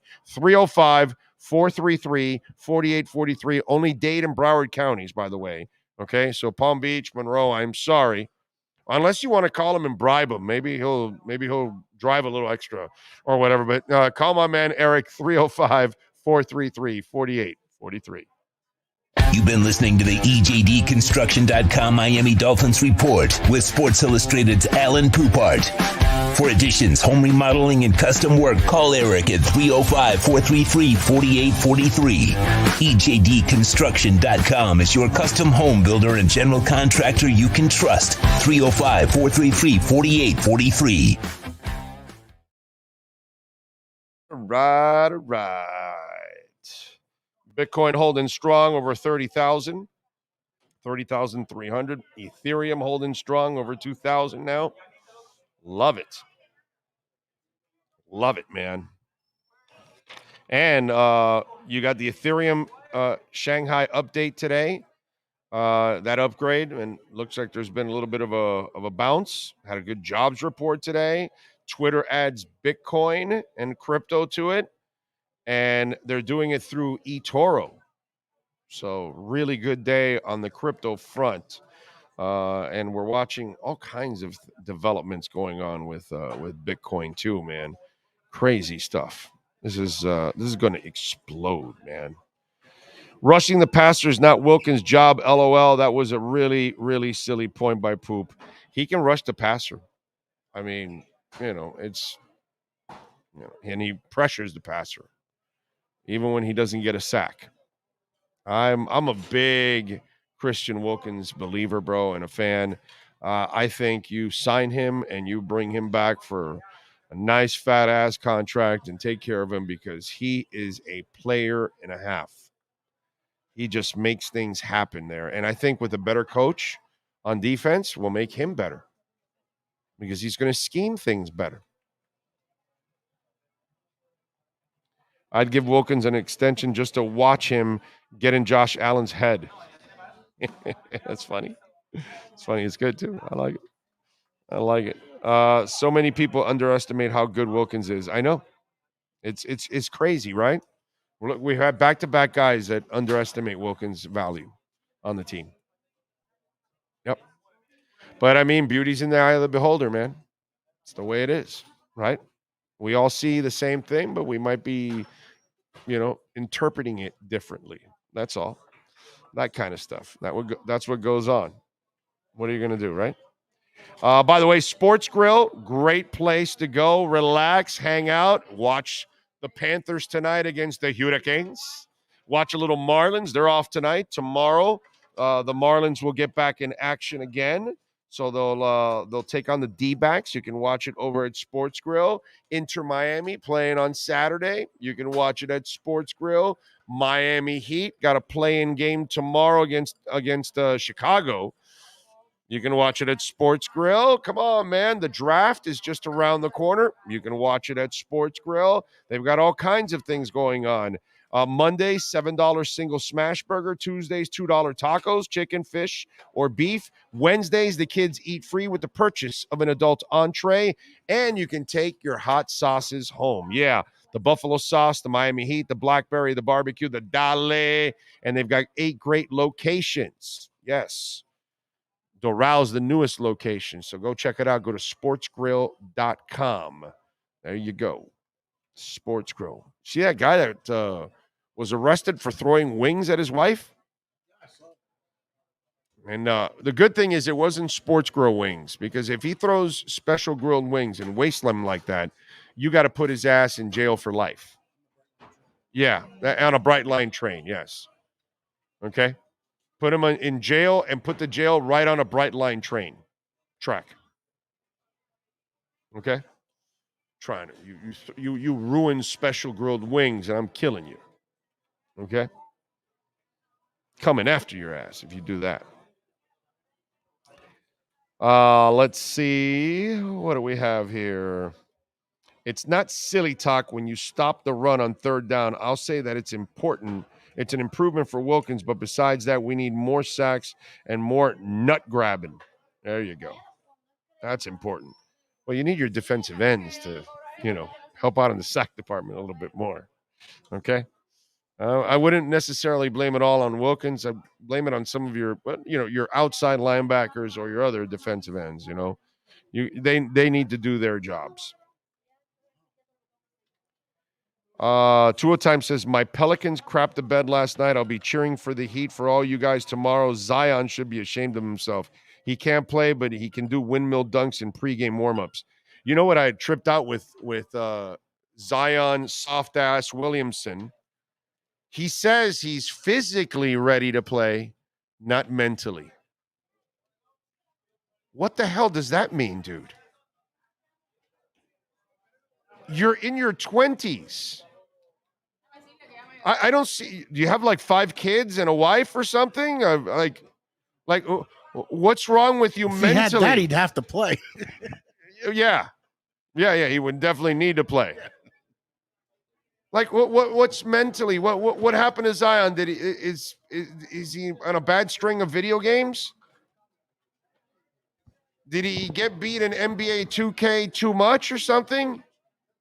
He's physically ready to play, but not mentally. Brother, what could be wrong with you? You're a young man in your 20s. with the world in front of you, and they've given you millions and millions of dollars for doing nothing. And you can't go out and play the basketball game because you're mentally not ready? I read that and I lost my mind.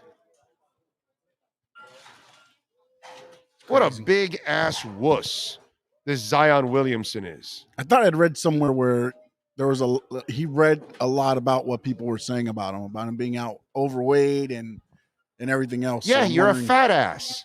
So what? So am I. Big deal, bro.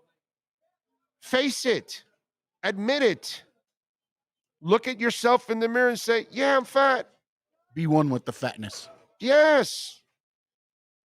What, Zion Williamson worried about people calling him fat? Oh, give me a break, dude. Why are you even in the public eye then? Don't get into politics. Don't get into entertainment. Don't be an actor. Don't be a musician. Don't be an athlete. Don't get famous. Because people are going to have opinions about you.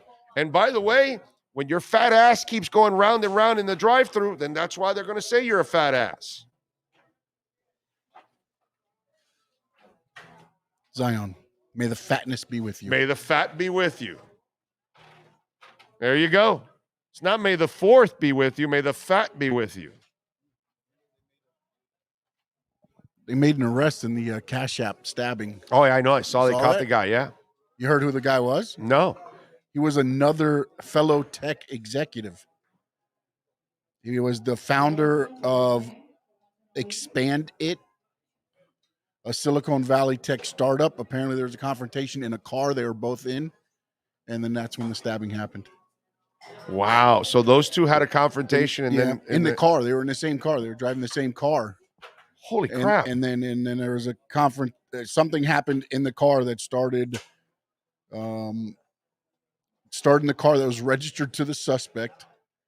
And then some sort of confrontation ensued in the car and continued after Lee left the vehicle. Lee was stabbed at least twice, and the outlet says the knife has now been recovered near the area where Lee was fatally wounded. And the name of the gentleman was Nima Momini. What? Crap. Zion is the typical modern-day NBA player. I stopped watching that crap product. Rather watch paint dry. Oh, man. Lowry and Robinson are robbing the Heat blind. Front office needs to do right by Spo this offseason. We'll see. I just don't. It's going to be hard for Riley to move a lot of the pieces he has because they're not attractive pieces. They built a bad team, bro. That's all. And they gave too many people money that they should not have given money to. I just don't get where people say Robinson is robbing them. Like, they gave Robinson the money. I mean, it wasn't like Robinson said, I'm only staying if you give me this. Right. They made the offer to Robinson. Right. And then. Right. It's their own fault. I don't blame anybody but Riley. And Lowry for listening to Butler, right? Yeah. I mean, that's why they went with what they. No, I blame Riley for listening to Butler. Okay. You can't let the players run your team. So, let's see. Christian Wilkins was a beast for the Miami. I know. Eddie Love says he only had a zillion weeks to get ready mentally. I mean, it's just soft. Zion Williamson is just a soft player. That's all. We made the wrong picko. Should have taken Ja. Oh, yeah, you're talking about the Pelicans? Yeah, I actually, in fantasy basketball, I had the same decision, and I took Ja. I was never a Zion fan. I took Ja. And obviously I took the right keeper because it's a keeper trade, too. It's a keeper pick. So I had to decide between the two, and I was always a bigger Ja fan than – I was never a Zion fan. I didn't believe in him. I didn't believe that his body would hold up. He looked like that kind of guy, and sure enough, it's what he's – it's not only his body. Now I see that he's just soft mentally, So you can't do – you can't fix soft. They're not going to get any tougher. They are what they are. So Zion Williamson is not cut from some kind of Dwayne Wade cloth. He isn't LeBron James. He isn't, anything like that is actually going to try hard and care about the game or anything like that. You're not going to get that. You're not going to get any of that. Yeah. Would you have re-signed? Well, Troy, I would have never drafted Zion. So obviously I wouldn't want him on the team. I would never want to re-sign him.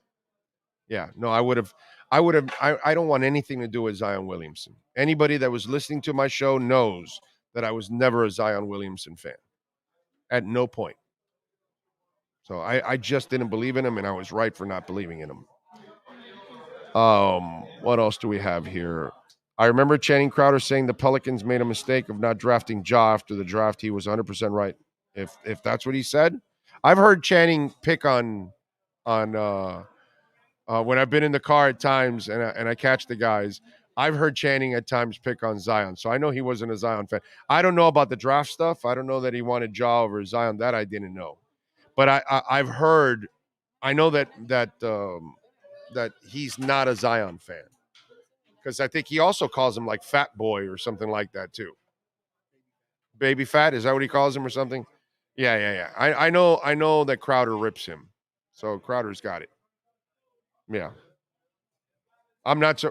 Actually, on the flip side, I think Hawk likes him, right? I think that's how it is. But I'm not surprised there. Hawk's a good dude. Doesn't really know much about sports, but that's kind of, that's the shtick that goes on. So it's kind of, I'm not surprised that, he goes in the wrong direction because that's kind of what Hawk does. So, yeah. Zion is a great example that there's no such thing as a slam dunk draft pick. Well, I don't know how anybody even looked at that as I never saw the Zion pick to ever be anything, much less a slam dunk. Please give me a break. I thought it was actually an incredible gamble to draft that dude. But that's just me. All right, let's take a quick break here. Let's get ready for hour number 3. Marcel Louis-Jacques will join us in about 23 minutes. When we come back, I got a couple of Dolphin points I want to get to here. We do that next. When you move, you need a reliable company led by passionate folks, eager to assist its customers during a transitional process that needs to be smooth. Call Essential Moving Experts at 844-368-5750 for all your local and long-distance moving needs. You can rely on Essential Moving Experts. Mention the Big O Show and get $150 off. Family owned and operated, they offer free 30-day storage, full-service moving, fully licensed, bonded, and insured. Moving was never so easy. EssentialMovingExperts.com.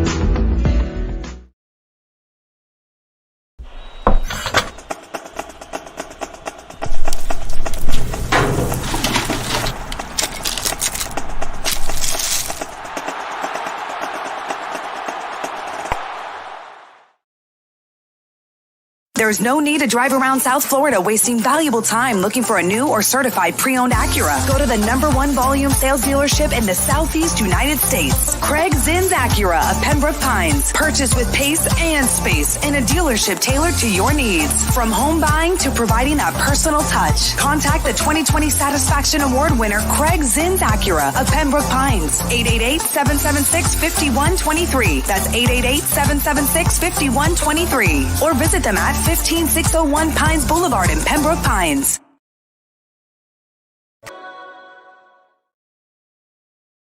For over 16 years, EJDconstruction.com has provided South Florida residents quality craftsmanship, accurate project management, and exceptional service. That's why EJDconstruction.com is an A-rated member of Angie's List and the Better Business Bureau. When you're looking for the right custom home builder for additions or home remodeling, please call my friend Eric at 305-433-4843. That's 305-433-4843 for EJDconstruction.com.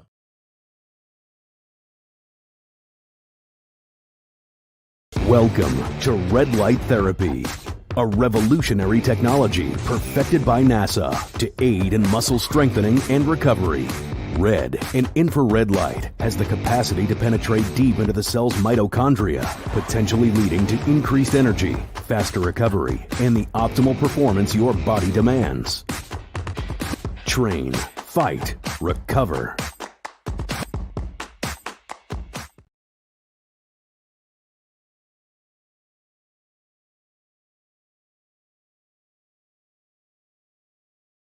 If you're a Miami sports fan, then there's only one store to go to, and that's Caneswear at Miami Fanwear in Davie. They're your one-stop shop for all your inner Miami CF, Canes, Dolphins, Panthers, and Marlins merchandise. They have hats, t-shirts, game day jerseys, and so much more. Located at 2511 South University Drive in Davie, and open 24/7 online at caneswear.com or innermiamiwear.com. Call them at 954-835-5597. Caneswear, the spot where inner Miami and all Miami sports fans shop.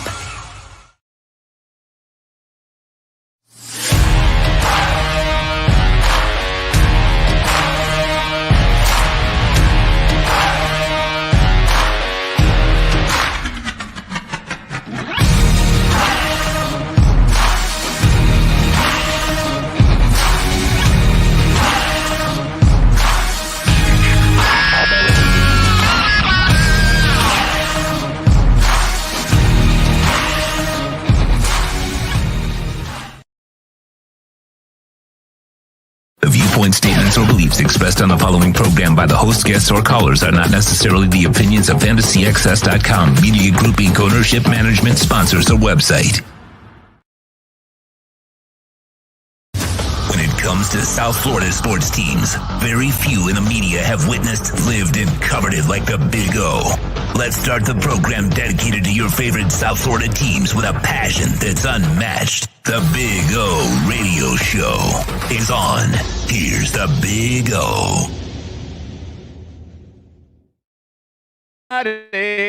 Welcome back, folks. Hour number 3 of the program. We will have Marcel Louis-Jacques, by the way, joining us in just a few minutes here. Have a little fun with Marcel. What else we got going on? Yes. What was I going to do? Oh, yes. The other thing I wanted to mention, by the way, talk a little Dolphins. And, you know, there's going to be some interesting battles in camp. I think a lot of us are going to be looking forward to the Nick Needham, Kader Kohu battle, right? Because we kind of know who's on the outsides already, right? Some guy named Xavier Howard and some other dude named Jalen Ramsey. You know, they're pretty much locked into being the corners. So Kader and Nick, who's coming back from the Achilles injury, it's going to be a fun battle between those two guys. And today, one of the things that I wanted to talk about is that number 3 receiver. And that number 3 wide receiver, you know, we got a party going on now. We got things breaking. Everybody knows Hill and Waddle are going to be 1 and 2, right? That's locked in. But then you've got Cedric Wilson, who had to kind of take a back seat last year. And here's a guy that's going into the second year of his deal. Didn't get a lot of playing time, but he's probably going to be groomed to be, if he stays here through the draft, he's probably going to be the guy that's going to be groomed to be behind Tyreek or Waddle if they get injured. God forbid, I hope they don't. But Wilson will be in the battle with Eazy-E, with River Craycraft, with Braylon Sanders, and with Braxton Berrios as the number 3 wide receiver. So the real question is, who's going to be the Dolphins' number 3 wide receiver? Or is that a position that is really not up for grabs here for the Miami Dolphins? And for me, you know, some people might say that it'll be Cedric, it'll be Braxton, it'll be whatever you think might be maybe you think Craycraft is good enough to take over as the number 3 guy. I can't argue with it. The guy played well last year, you know? And I think it's going to be more of a situational type of thing. I think it's going to depend on where you're at and who's hot, who's playing well. So if Braxton is in a groove or Cedric's in a groove or Craycraft's in a groove, then maybe that's the way he's going to use it. Or if he sees that it's a shorter DB that's handling the 3rd wide receiver, then maybe he wants to use a little more size with Cedric or Eric Ezukama, which we liked a lot of what we saw with Eric in the preseason, but it never translated over to the regular season, and that's a problem, and hopefully that'll translate this year and he'll get more opportunities. Braylon Sanders is a guy that actually did get some opportunities in front of the draft pick last year and failed the 2 times that he got an opportunity. Again, young guys, I'm not big on giving up on young guys like that. Unless I think the guy is a complete goof and he can't play, then I'll tell you that I've given up on the guy right from the get-go probably. But these guys, they're young, they can grow and get better. But I really feel like the number 3 wide receiver is not going to get enough balls because there's a running game that has to be involved. There's a passing game that's going to be involved to the running backs. You're going to have a tight end or several tight ends that are part of the offense. And then you have the 2 monster wide receivers who are going to take up most of the action because they're 2 incredibly elite players. So the number 3 wide receiver, your thoughts, you can share it with us there on YouTube, on our chat board, or here on the live chat, or maybe on email at bigoradioshow@yahoo.com. Who's going to be the 3rd wide receiver for the Miami Dolphins? Do you have a name? I don't have a name. I don't think there's going to be one. I think it's going to rotate. I think it's going to be a nice little carousel. I think they're going to go with hot hands, or they're going to go with specific individual talents that they have that fit whatever they're trying to do that moment. I think that's what you're going to end up seeing as the number 3 wide receiver for the Miami Dolphins. All right. Marcel Louis-Jacques, by the way, set to join us in about 13 minutes. So we'll have a little fun with Marcel. And see if we can talk a little Dolphins with him. Marlins are off tonight, by the way. Tomorrow they start a set with the D-backs. The Panthers need to win tonight against the Hurricanes so they can lock up the 7th spot. If they lose tonight, they will be the 8th spot. And also the Kaseya Center tomorrow, 7 o'clock, TNT. Bulls and Heat. The Bulls were 3-0 against the Heat this season. Not good, bro. The Heat are favored by 5.5. I got to tell you something. I'm taking the Bulls. If I'm a betting man, I'm not a financial advisor, as I always tell you. I'm not some betting consultant or anything like that. The Heat are nobodies, absolute nobodies, to give the Chicago Bulls 5.5 points. If that line is like that, you take the Bulls and be bullish about it. I don't even have a lot of hope that the Heat are going to win tomorrow night, to be quite honest. I watched the Bulls last night come back from 19 points. And I've watched them beat up the Heat all year long. And I think 2 out of the 3 wins were by double digits. I want to say the other win was like by 7 points or something like that. And the other 2 were in the double digit area. I don't know who the Heat are, and I don't know what Vegas is thinking, but the Miami Heat are nobodies to give 5.5 to the Bulls. They're a mediocre bunch that is barely making the playoffs, if they make the playoffs. Okay? And by the way, Sean, I was right. The Panthers do have the better shot in the playoffs than the Heat. I was right about that a couple of weeks ago, and I said, yeah, you know what? I think I got a better shot at seeing something from the Panthers than I do the Heat in the playoffs. And I'm 1,000% comfortable with that statement because I don't expect shit from the Heat at all. I'm sorry. It's not a good team, man. Love the Heat organization, but this is not a good team. Yes, sir. You lost on your AEW pick yesterday. Oh, yeah. What happened yesterday? Yeah. Yes. Darby Allin. Darby won? Yeah, he beat Swerve Strickland. So Swerve Strickland will not be on the top 3 of Strickland's. Tell you, bro. He'll just stay as Rob and Mark. Mark Strickland should have been out there.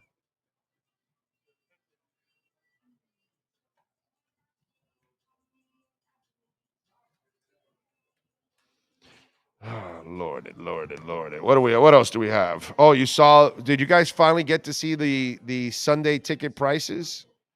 Oof. Boy.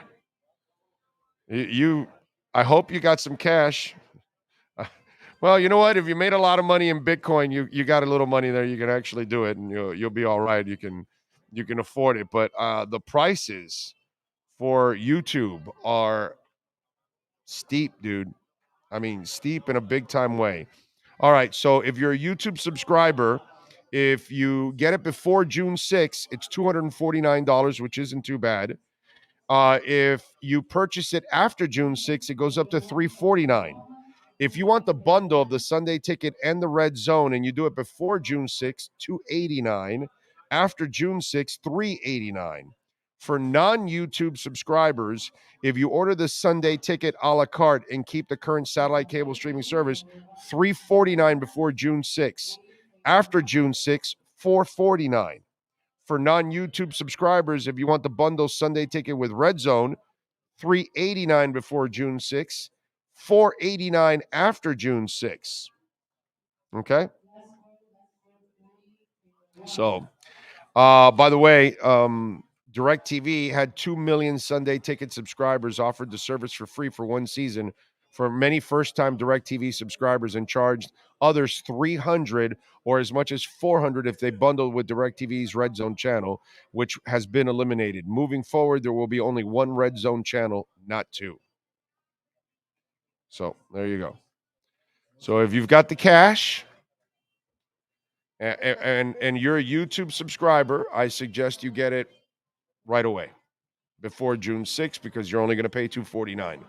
And $249 actually for an entire season is not that bad. But the other prices, they start to get a little crazy. Okay? Very, very crazy. Oh, there's only one Red Zone channel from now on. I believe they eliminated the one with they're keeping the NFL Network guy, not Siciliano. I think it's the Siciliano one that they eliminated. Oh, they right. They're keeping Hansen and they eliminated Siciliano, I think. So I think that's how it goes. I never root for my teams to lose ever, but a loss tomorrow will do them some good. I don't root for them to lose. I'm just telling you as an objective person, you want to make money, you bet the Bulls tomorrow. As I've told you, I don't know how many times I've made you money when I told you too many points, take the Heat. I think we've won practically every single time. And tomorrow, I'm not betting the Bulls, but I'm telling you, for those of you that want to make some money, if you're going to bet, bro, take the Bulls and take plus 5.5. There's no way the Heat win by 6 points. I don't think the Heat win tomorrow night. I think the Heat lose tomorrow night. I really do. I'm convinced the Heat lose tomorrow night. It's a mediocre bunch, bro. Let's see. Darby is so over. Oh, we were trying to tell you. Well, what can I tell you? Nelson, Orlando, I'm sorry, but you're wrong. Christian Wilkins doesn't generate enough QB pressure to justify $15 to $20 million salary or be deemed a franchise defensive tackle. There's pressure like Aaron Donald and Payne. Those guys get 20 plus, bro. That's a whole different ballgame. Those guys get more money, and there's only two of those guys. You make it sound like everybody's got a defensive tackle that can get 10 plus sacks. There's only a couple of those kind of guys. Crazy. DirecTV had a $99 student plan if you had college students in your home. Do they still have that? Did they still have that going up to last year? YouTube must be smoking that good crack. No, they paid a lot of crack. That's the problem. So they're going to have you pay the crack back. And guess what? Lots of people will pay for it. And they'll end up getting all their money back. We can't live without football, bro. We can't, you know? Let's see. What else? The Panhandles regional market splits with the Saints and Dolphins. I get about 8 games locally. I don't watch live TV, so now I have to get cable and Sunday ticket to watch every game. 800 plus. Damn. Pat says canceling DirecTV was a pain. I had to call them when they asked why I was leaving. I said going to prison for some guy that I said I killed. Stop them in their tracks with that gem. Nice. There you go. There you go. NFL Sunday ticket. Killed me and the wife, not happy either. What they need is an a la carte option. Yeah, I know. They haven't added it. I guess they want to see how they sell the full packages first, and then they're going to sneak up leading up to the season, and then they'll say, "Oh, we've got these packages for individual teams." I bet you they're going to do that closer to the season. They don't want to do that now. They want to see they can sucker people for the whole package, and then wait till they're closer to the season. Because if they do that now, a lot of people will end up just buying the individual package to watch their team, and then they'll watch the local channels to watch the general games. Yeah, but see, I think if they do that, then they hurt themselves. If you just leave it the whole, people are going to end up having to purchase if they want it. And you know what they say about the football? They're going to pay for it, right? Instead of giving them the a la carte. I don't even think that's going to be an option. I think it will be an option. But then I think you take away, because the ones that already have the package are going to be like, oh, then I want to go to a la carte, and then you lose the bigger money. You can't. No, then next year I don't pay, and then I just come back a la carte next year. Exactly, but they got you this year. Yeah, but I just think got your whole $349 this year. I just think people are so into football that they're going to end up paying it, whether they want to or not. Yeah. Now, do they do this? Do they say, okay, football is 3 months?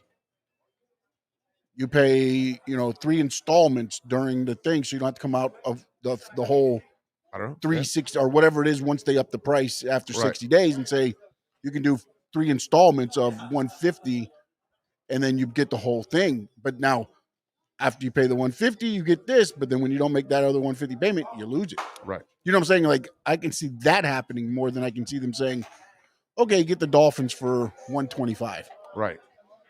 So because again, I think the greed, and if you give them the option, they're going to go with the lesser option.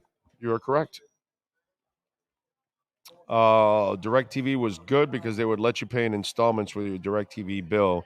Didn't have to come up with all of it once. You know what? I wouldn't be surprised if YouTube has some of that too.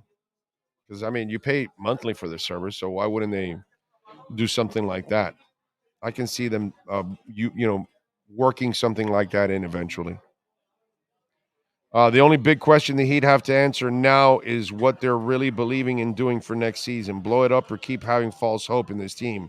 If they keep adding to this, then they're just putting lipstick on a pig. If that's what they want to do, they're going nowhere with this team. As I've said before, the quality of player has gone way down. The commitment is not the same. And unfortunately, the decisions in the front office have been very mediocre.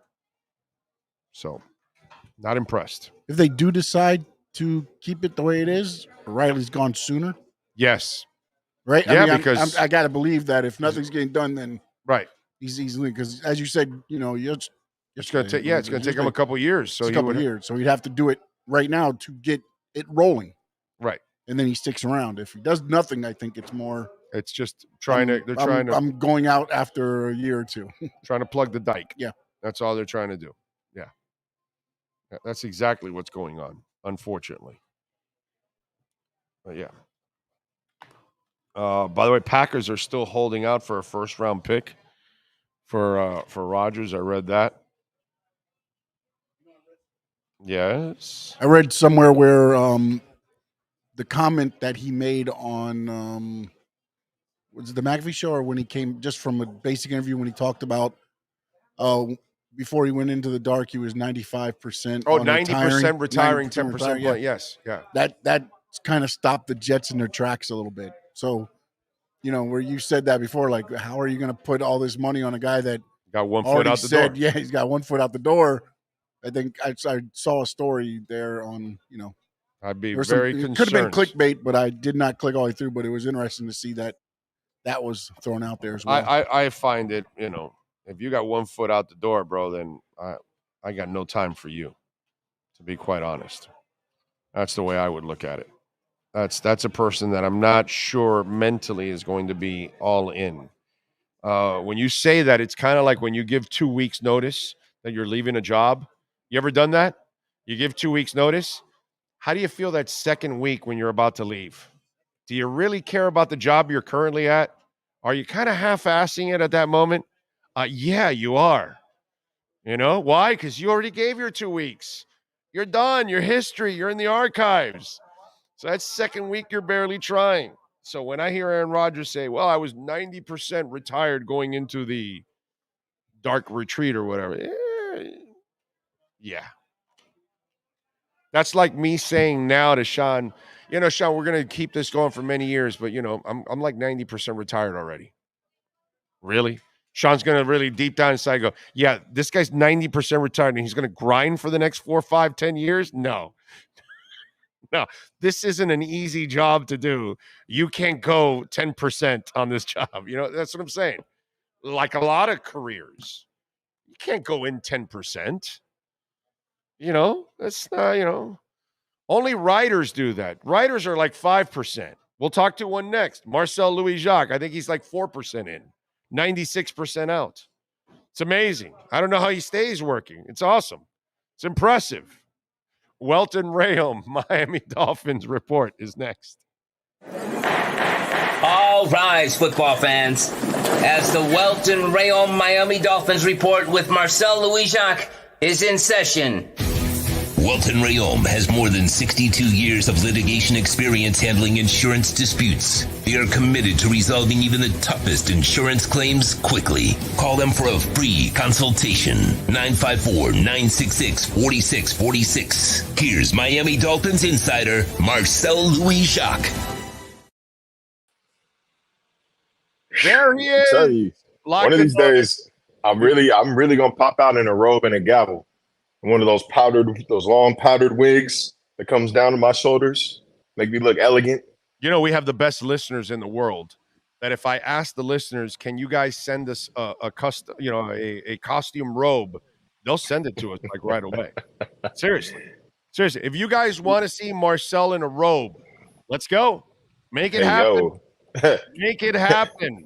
I do want to see the wig too now, though. And the wig, a judge robe. Yeah, we need a wig too. So somebody, I think they call it a gown. Somebody send us a robe, and do we get a mallet and everything so you can the gavel? The gavel. I'm sorry, not the mallet. The gavel. You are correct, sir.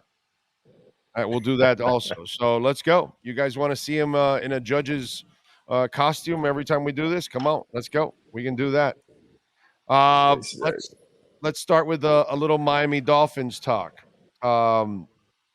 I wanted to ask, because I've asked some of the guys today on the show, will the Dolphins have a number 3 wide receiver, or will the number 3 wide receiver be potluck? Will it be situational? Because Hill and Waddle get so much attention. You're going to add a tight end, and you're going to have one anyways because you have Smythe. You're going to pass to the running backs also on top of all of that. Will somebody elevate themselves to be the guy, to be number 3? Or does Marcel Louis-Jacques think what Orlando Alzagari thinks, that the third guy won't get enough reps, so it'll be more of a situational thing that McDaniel will use a Berrios here, a Wilson there, a Craycraft here, an Ezukama maybe. I don't know.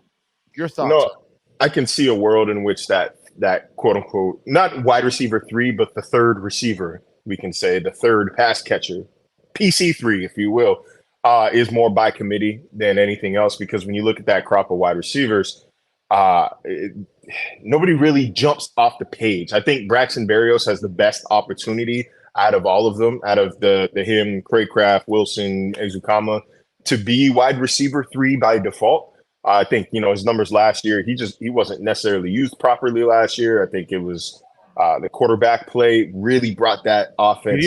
Mediocre quarterback play. I mean, below mediocre, dude. You're being nice. This is the nicest thing I've ever heard you say about the New York Jets, is that they had mediocre quarterback play in 2022. Well, we have Mike White here, so I want to be somewhat nice. But it was high level quarterback play when he was playing. But well, then with the shitty play and then his play, it gets to right in the middle. There you go. But hey, but they do like throwing the ball to Raheem Mostert out of the backfield. They like throwing it to Jeff Wilson too. I don't know if he's as natural of a pass catcher as Raheem Mostert was. There were a couple times last year that stood out. I think one of the interceptions, Tua threw against the 49ers, which kind of ran an awkward route and slipped. But they still like their backs to be involved in the passing game. They like Durham Smythe in short yardage situations. It's no longer the Mike Gesicki weapon out of the tight end slot, area of the field. they're not going to push the ball downfield with Durham Smythe, but he's somebody who, you roll out, he can run that quick arrow to the sideline and get you a few yards if need be. And you can't key on him whenever he's in the game because he can block and he can pass or he can catch. Same more or less with Eric Saubert. So no, unless a receiver comes out of the draft, which I don't necessarily expect them to use one of their 4 draft picks on a wide receiver, I'm leaning closer to the committee approach rather than, a Tyler Boyd type where like he's a defined third receiver. I'm with you there. All right. Will the Jets finally end up giving up the first rounder to acquire Aaron Rodgers? If I'm the Jets, yeah, why not? Like, what do you have to lose right now, man? Your roster is basically set. You're the rare team that is a quarterback away. You have an excellent defense. You have skill players. You can still add offensive linemen without trying to add one in the first round. Matter of fact, I think that running backs, linebackers, and O-linemen are some of, statistically the worst investments you make in the first round in terms of picking up a 5th-year option. That's neither here nor there. It's an argument for another day. What's the damn hang up? Like, does Joe Douglas think like, oh, okay, I've got Green Bay by the cojones that like I can draw this out as long as possible? Green Bay doesn't care. We will hold on to this deteriorating asset, and that's that. If you don't want to play ball, don't disrespect us. If I was the Jets, I would say I don't care what Joe Douglas is saying publicly. I think it was dumb of him to say this publicly, that doing diligence on Lamar Jackson would be operating in bad faith. Screw that. It's the NFL. It's the NFL, man. Zach Wilson is your quarterback right now. All bets are off. Go kick the tires. Go knock on the door. Hey, Baltimore. Hey, what do you want for Lamar? Tell Green Bay, hey, we have this. So you can either lose Aaron for nothing or pay him this $50 million for him to sulk. Or like you could play some ball here. Like you want leverage. That's how you create further additional leverage. It would drive me crazy. I know that Douglas comes out and says, oh, he's going to be here. He's going to be here. Until he is in green and white, I'll believe it when I see it. All right. Other question. Christian Wilkins, is he worth a contract more than $15 million plus per season? Yeah. Well, like for multiple reasons. Number one, because that is the going rate for an elite interior defender right now. Mm-hmm. That's the going rate. You took this guy in the first round, and by taking people in the first round, you're essentially saying, I will pay you whatever the market is worth if we're not setting it ourselves. Like you are financially committing yourself long term when you pick somebody in the first round.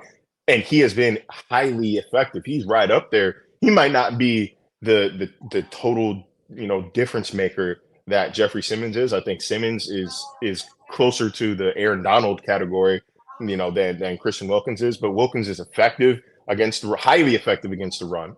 Maybe one of the better run stoppers in the NFL. He's one of the better interior pass rushers in the NFL as well. He is a leader in the locker room. You put the C on his chest back-to-back years. You believe in the guy. You believe in his work ethic. Nothing that they have said publicly, nor anything he has shown on the field, should deter them or has suggested that he is not worth that 15 plus. Shit, they gave Agba 15 or 16 a year last year, and that's not a draft pick. He's not a homegrown guy. And I think sneakily, yo. One of the most important things that Christian Wilkins does, you know what it is? What's that? People aren't talking about this. He gets under Josh Allen's skin. He is Josh Allen's Joker. He is somebody who, as we saw in week 2 last year, he is somebody, week 3 last year, he's somebody who can get under his skin and force this guy who's usually more or less composed in terms of acquiring personal fouls. And this is 2 times now, maybe 3 times in their past 3 meetings, he has caused Josh Allen to break character. Little things like that. I'm not saying that's the most important thing he does, but it's a little thing that people don't talk about that adds a little dog to that defense. It adds a little juice, a little polarity, a little fire to that matchup. So I think, it's not the reason why you pay him, but it's mentioned. It's mentioned. I mean, look, I see, Vita Vea gets $17.5 million a year. Well, why can't you pay Wilkins 15, 17 the same way? You know what I mean? Aaron Donald gets $31 million. Leonard Williams gets 21. DeForest Buckner gets 21. I'm not saying he's those guys. Chris Jones gets 20. I'm not putting him there, but I think he's in that 15, 17 range. He's probably in that next level with Grady Jarrett, with Kenny Clark, with DJ Reader. He's kind of in that area, Vita Vea, somewhere in that 15, 17 area. I think he kind of belongs in that next level with all those guys I just talked about. Yeah. If Aaron, I almost said Rodgers, if Aaron Donald is like the S tier of defensive tackles, that's not fair. Yeah, I'm just saying, like he's the S tier, right? Like he's the tip of the pyramid. He's by himself. So then you go to the A tier. I think Wilkins is right in that A B. Maybe I think he took a step into the A tier, the bottom of the A tier. He's under Leonard. He's under Leonard Williams and Chris Jones and those kind of guys that are right under Aaron Donald. He's that level after that guys. Those guys.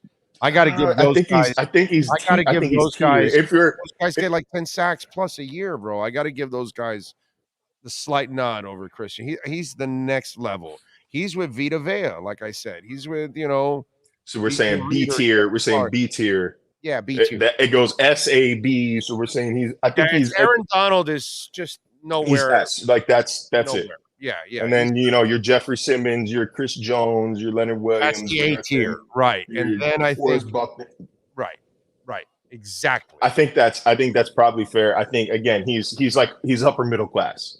I think he's upper middle class.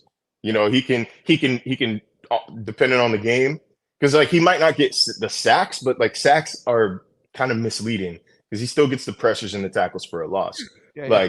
It's not completely indicative of your success as a pass rusher. By the way, if he had outside linebackers and another defensive end that was actually getting after the quarterback and producing, which they weren't last year, he would have a couple of extra sacks too.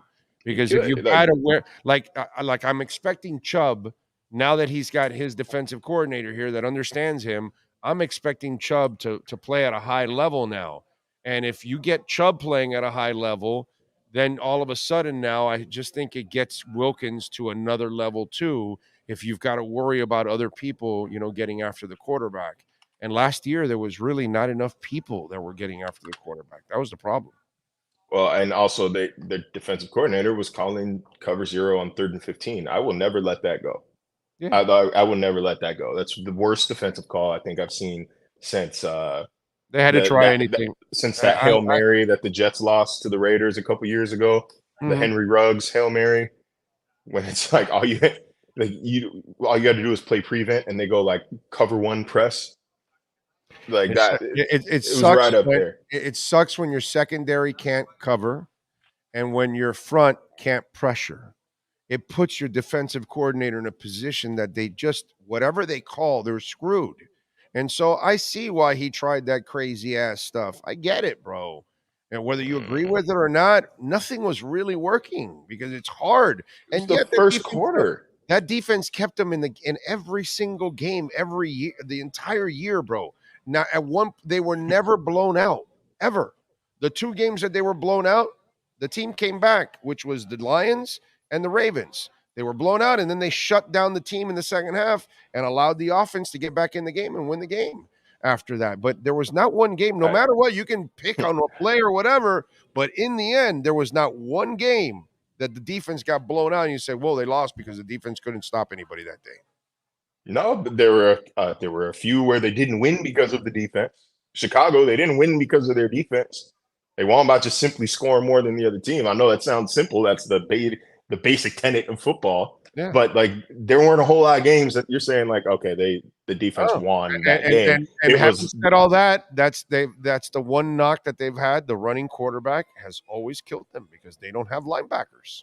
I think that this year there'd be a couple of times, like in 2021, where you say defense won them that game. They have the pieces. It just doesn't make sense not to. There's too much star power to not dictate the game. Last year, once you lost the secondary, they lost everything that they could do with that defense. The injuries are not secondary. The injuries were horrendous throughout the year. For the like, and we talked about it. We talked about this in the middle of last season. Like that team that's previously built was built around the secondary. Like they blitz so frequently and so recklessly because the secondary is what it is. That's why they trade for Chubb. X was on the field, but that wasn't X. That was like a ghost of X, because we all know that that's not X. You can tell that was not X. He did not have the explosion of X.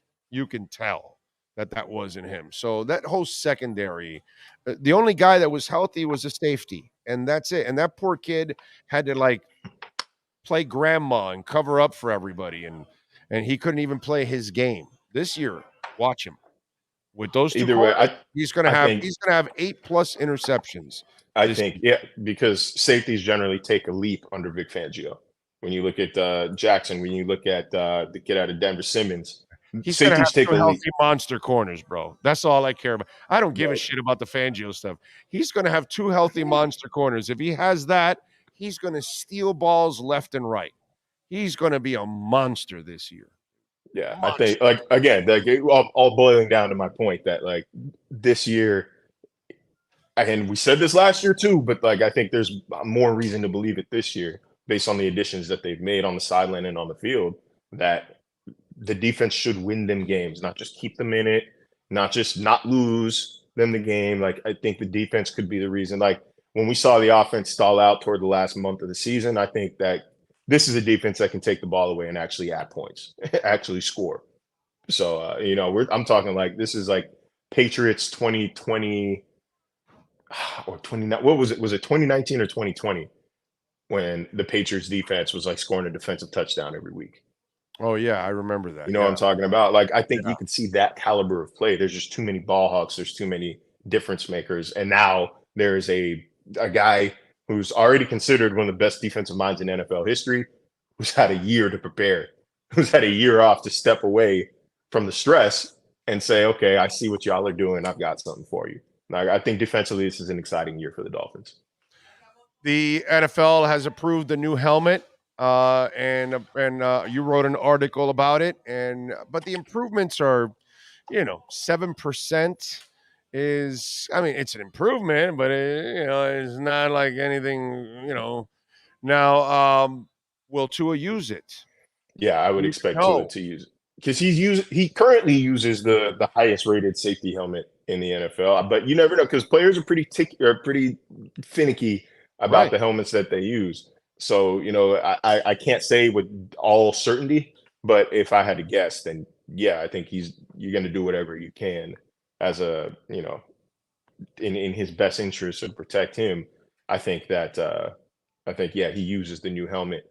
But I mean, like, a safe helmet, like it's better than a leather helmet, I guess. Like, it's better than the squishy helmets back when like Herschel Walker was playing.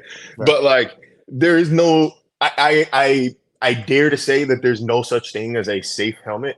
There's just helmets that are less dangerous than others, and so I think this is more of a less dangerous helmet than anything else. In the end, kid, get rid of the ball.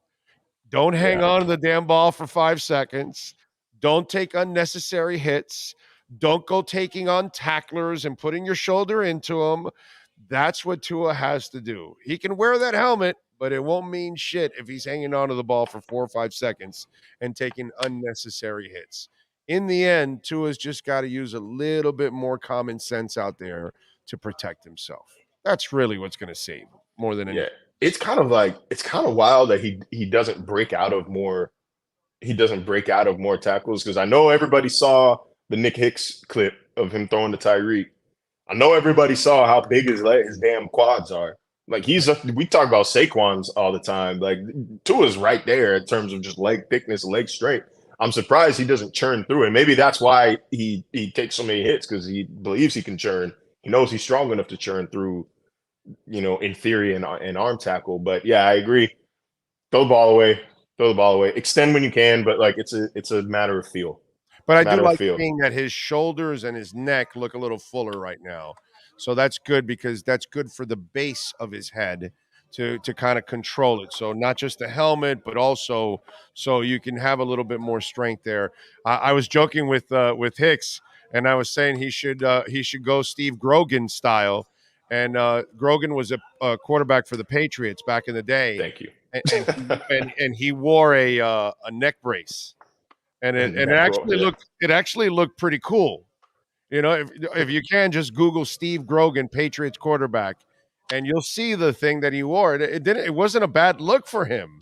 You know what I mean? But it's just one of those things, like, it does though. Like it the narrative drives me kind of crazy. And I've had colleagues. So when people say ESPN's driving XYZ narrative, I've had colleagues that reach out to me just to ask me, like, hey, am I out of bounds in saying this? Or, hey, like, is this appropriate? The narrative behind Tua's fragility is kind of out of whack. You know what I mean? Like, he took some hits, and some of them were his fault. But, like, the idea that, the next hit and he's going to play baseball, or he takes one more hit and he's going to retire.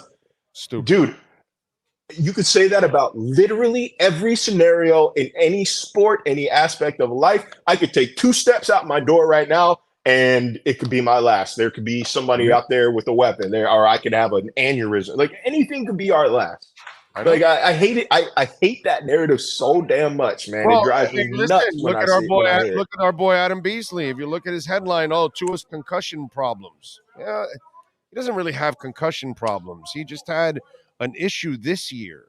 Okay, he's had an injury problem throughout his career because that's gone on for several years. But he's not Sidney Crosby. He's not Steve Young. The Steve Young, but no, the kid from Florida that just retired, the tight end. Jordan Reed.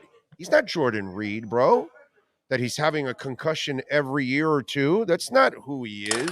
And so now you build up a narrative that concussions are a career problem for him. Actually, they're not. It was just last year. He did have one other concussion, but that's when 2 fat 300-pound dudes landed on him and busted up his hip. He also suffered a concussion there that day. But outside of that, concussions aren't like habitual for him. And that's how Beasley made it sound in his story. And to me, that's where these narratives come out of, because you're dying to get hits and you're dying to get views and you're dying to get your name out there. So you got to put Tua part of it. I haven't read. I can't speak to Adam. I love Adam, so I can't speak to anything that he's written. He's a good dude, but I disagree with it. I didn't read it. I haven't even seen it, to be completely honest. I just like I said, I've had colleagues reach out to me and said, hey, my co-host thinks like this, and it's like, no, that's not the case. And I think what bugs me the most about it is that people don't actually care. People don't actually care about his health. You don't actually care about his longevity. It's pearl clutching, man. It's the definition of pearl clutching. Because if you cared, you'd be engaged into every aspect of this story, right? But so many people think it took him a month and a half to get out of concussion protocol this last time. Not enough people talk about the fact he admitted the Dolphins shut him down for the rest of the season. He didn't start progressing until after the Bills playoff game. Right. And at that point, what the hell is the rush? Which made that report out there complete bullshit, that if they win in this week, Tua might come back the following week. Remember that report that was out there? If they win this week against Buffalo, Tua might come back. And that shows you that report was completely a lie, because Tua wasn't even in concussion protocol at that point, because the Dolphins did not allow it, which, by the way, I love the way the Dolphins approached that. It's the way, and they didn't, like, they could have maybe announced it publicly, but I could appreciate the fact that McDaniel said, look, man, we're on a damn 5-game, whatever it was at that point, losing streak. Our playoff lives are hanging by a thread. We have bigger fish to fry right now than whether or not our quarterback is going to play again, or what stage of protocol he's in this season. Tua, you're not playing, and you're not playing the rest of the year. We're rolling with Skyler, and that's that. Like, it was a masterclass. He kept the focus on Skyler. He said the same thing every time when it comes to Tua. They didn't authorize anybody to talk for Tua. And Tua's camp obviously has fewer leaks than damn Fort Knox sprayed with, what is that called? Flexiglass, that spray can, you know what I'm talking about? That Billy Mays makes a boat out of it. Yeah, Fort Knox covered in that shit has more leaks than Tua's personal camp, than Tua's inner circle. So like it was well played. It was well played by the Dolphins and everybody involved. But yeah, man, like they think he's going to be fine. He thinks he's going to be fine. We'll roll the ball out in September, and we'll see for sure. Hopefully, the kid can make it through the season healthy. He's electric when he is healthy. He's one of the better passers in the league, one of the most efficient passers in the league when he is. I think that instead of like crying out for, he's too fragile, he's this, he's that, I think more fans of the game should say, wow, I want him to be healthy because the league is more fun when he's slinging balls to Tyreek Hill and Jalen Waddle. It's objectively more fun. That's why you buy the damn ticket when the Dolphins come to town, because you want to see bombs like that. You don't want to see nickel and dime this and that. You don't want to see an injured quarterback. It's like going to buying a ticket to the Marlins game. I want to see 18 home runs. I don't want to see a freaking 2-hitter, a 3-hitter. I want to see nickel and dime ball. See, that the problem is that also makes every run count, every hit so important. You're at the edge of your seat. So there's nothing wrong with tight games because that's great pitching and great defense. By the way, the Adam Beasley headline: has the NFL helped solve Tua Tagovailoa's concussion problem? See, and that's my issue with that. Because I will also say though that like writers don't often pick the headline. Well, I mean, it's his tweet. He wrote it. Like he wrote it. I get it as it's on the headline, but then he wrote it on top of it. So, and the picture has Tua for the article. It's a helmet thing, but he has Tua. You know what I'm saying? So it's just like perfect. You know what I'm saying? But this creates a narrative that's a bunch of bullshit. And I love Beasley. Disagree with him on a lot of this shit sometimes. He was a guy that didn't believe Tua could play anyway, so that's all right. He dismissed me completely last year, and I haven't forgotten that, and that's all right. And that's all right because I got the last laugh. But bottom line is, this is just to get hits because Jordan Reed had a concussion problem. Steve Young had a concussion problem. Sidney Crosby has had a concussion problem. These are people that have been going on with it for years. That's a problem. This was 1 year. 1 year. Yeah, like it has potential to become a problem. Okay. Sure. You can't deny that. It has the foundation has been laid for it to be a problem, but as it is right now, it's not he doesn't have a history of it. He had 2. Right. If it happens this year, we got a problem, Houston. I think I think that's how you meet in the middle. That is compromise.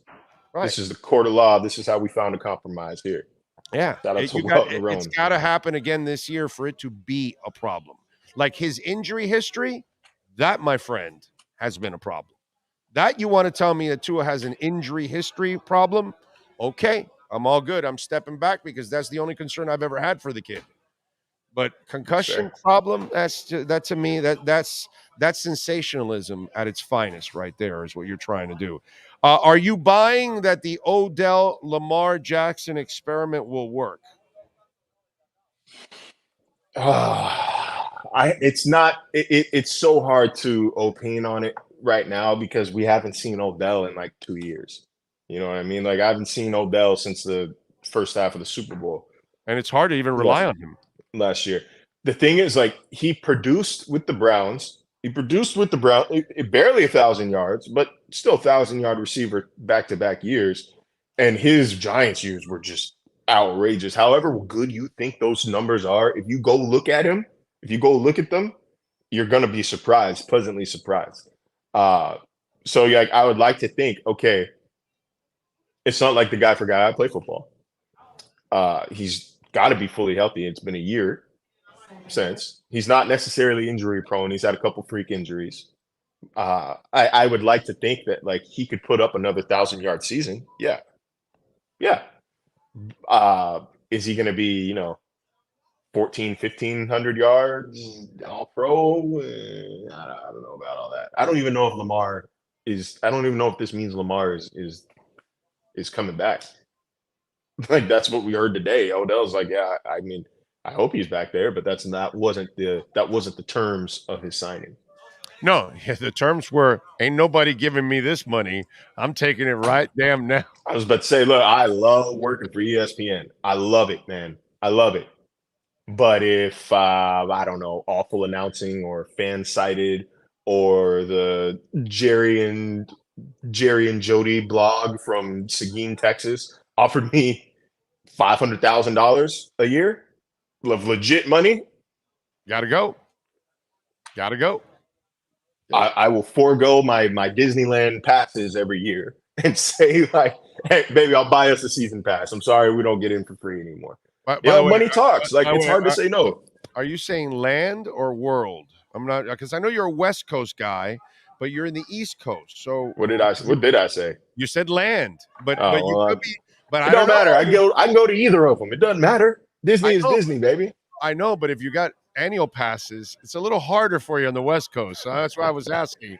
No, world we or are. land? We plan on. Matter of fact, I need to double check after I get off here. I need to double check the reservation system to go for Haley's birthday. I think that's when the Food and Wine Festival is, like late June. Yeah, but by the way, July. there is no comparison, anyways. World kicks land's ass. It's not even close. Yeah, it's not even. I think a lot of things I've realized, like since moving to the East Coast, are better. Like I was only like beating my chest for them because it was local. Like for example, the Pacific Ocean is trash. Oh no, too cold. Pacific Ocean trash. Yeah. This ocean over here, oh yeah, nice and easy. Go on a boat, like and chill, sit out there and relax on wonderful. Yeah, man, we were on a boat for like an hour in Cabo a couple weeks ago, and that thing was rocking. I was like, oh hell no, man! The Get Pacific, me off of this. Bro. The Pacific Ocean is a mean ocean, dude. Yeah, I was There's like, a lot of shit going on in the Pacific. There's more like earthquake activity and underground volcanoes and like, bro, the Pacific Ocean is a vicious ocean, dude. Okay, my God, I was like, I don't, and like I do get seasick. I have been seasick before, but only when like my dad and I have gone. We've gone deep sea fishing. So like we went off the coast in Alaska fishing for halibut about maybe 10 years ago or so. It's something about waking up in a rough Pacific Ocean, miles offshore to the point where you can't see a crumb of land. Yeah, it didn't sit right. I fished in Panama as well, in basically a glorified rowboat, again in the Pacific damn ocean. Like, I was like, man, this ocetion sucks. Bring me back to Miami. Yeah, this is tough. You can't even swim in it. They tell you. You only beat us over there because less humidity. That's about it. That's the only thing that we are brutal here, bro. You're taking a second shower when you walk out in the summer. It is just our humidity here is vicious. In the West Coast, it's not as bad. The humidity out there. That's the one thing. Our water's warmer. The ocean's nicer. But yeah, you will sweat more here than you will over there. Yeah, training camp was tough. The trick though in training camp, as I think we all found out, is you sit in the top row, because then the wind comes in. And I was like, oh, never mind. Now I can be here. Wingfield told me that. Travis goes, no, you got to sit. Shout out to Travis Wingfield. Travis gets all the props for that, bro, because he's the one that told, no, you got to sit up here. And that's why, like, if y'all, there's taped off seats for media. If you ever gone to a summer practice, and like, I'm usually not so big time that I would want to like, hey, there's media seats, get out. But if you sitting in in that back row, I need you to bounce, big fella. Get your ass out. Yeah, we need those, man. I need you to come up out of that seat, man. We need those. Yeah, I'm with you there. All right, what do you got going on ESPN so Dolph fans can check you out, my friend? Just spoke with Mel Kiper Jr. and Jordan Reed about the prospect of taking a running back early, about when it's worth it, when it is not. So that should be coming out either tomorrow or Saturday. I am in love with the idea of Jahmyr Gibbs at 51. But Jahmyr Gibbs is probably not making it to 51. That is the sense I keep getting, is that he's a top 45 kind of guy, and that there's enough talent on the back end that it's not necessarily worth trading up for. It's not worth packaging, even to move up a few picks. I think you got to wait it out. But obviously, it depends on how the board falls out. Chris Greer, based on his history, this is not a move. A trade up for a running back is not a move that he would make. He hasn't taken a running back before the 7th round since 2016. No, he took Kenyon Drake in the 4th. In 16. Oh, that was 16? Yeah. It was that long ago already? Wow. That long ago. Yeah. Jeez. So it's everything. It's Malcolm Perry, Jared Dose, what's his name? Myles Gaskin. I think there's a 4th. All of them 7th round. That kid's career is still the weirdest career in my that I've ever seen, because he has all the talent to be a starter, and yet I don't know what the hell happens sometimes behind the scenes, but he never gets the opportunity. And then when he does get opportunities to run, he'll shine, bro. He'll do some shit that you're like, wow. And I always wondered about that kid, like, man, what is it that he never got that opportunity? It's so weird. Kenyon Drake he's got a boatload of ability.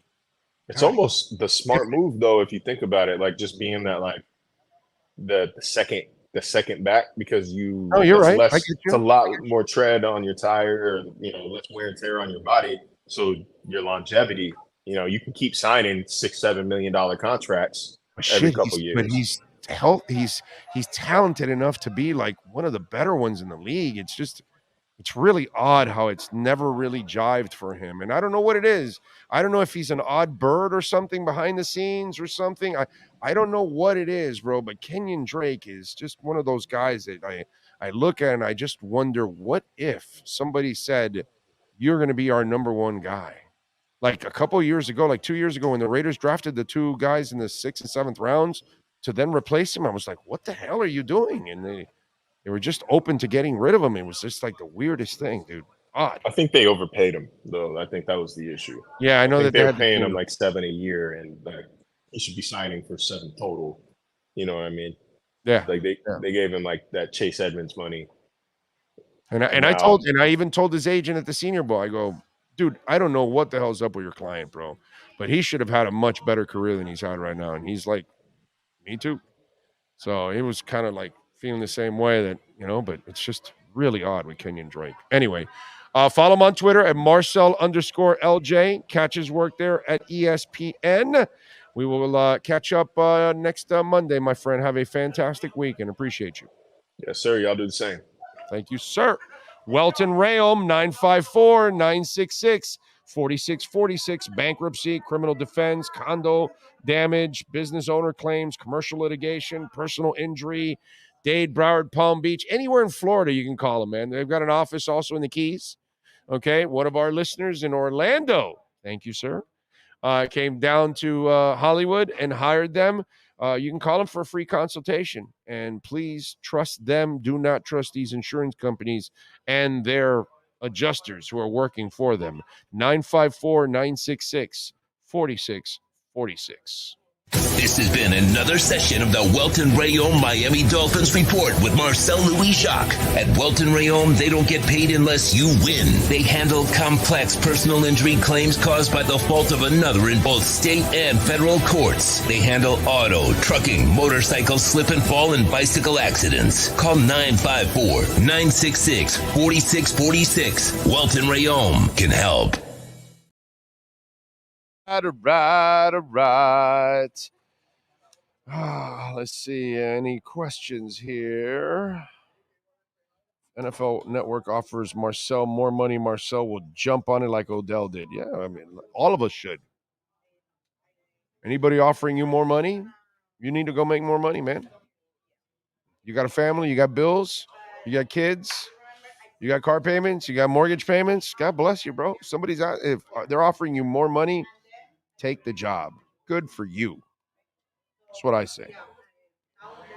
The Finns setting all kinds of neck records. Thickest neck in Tua, longest neck in Glennon, toughest player with a neck, Zach Thomas. New Finns motto, neck man up. There we go. The neck man up. I like it, Karen. Very good.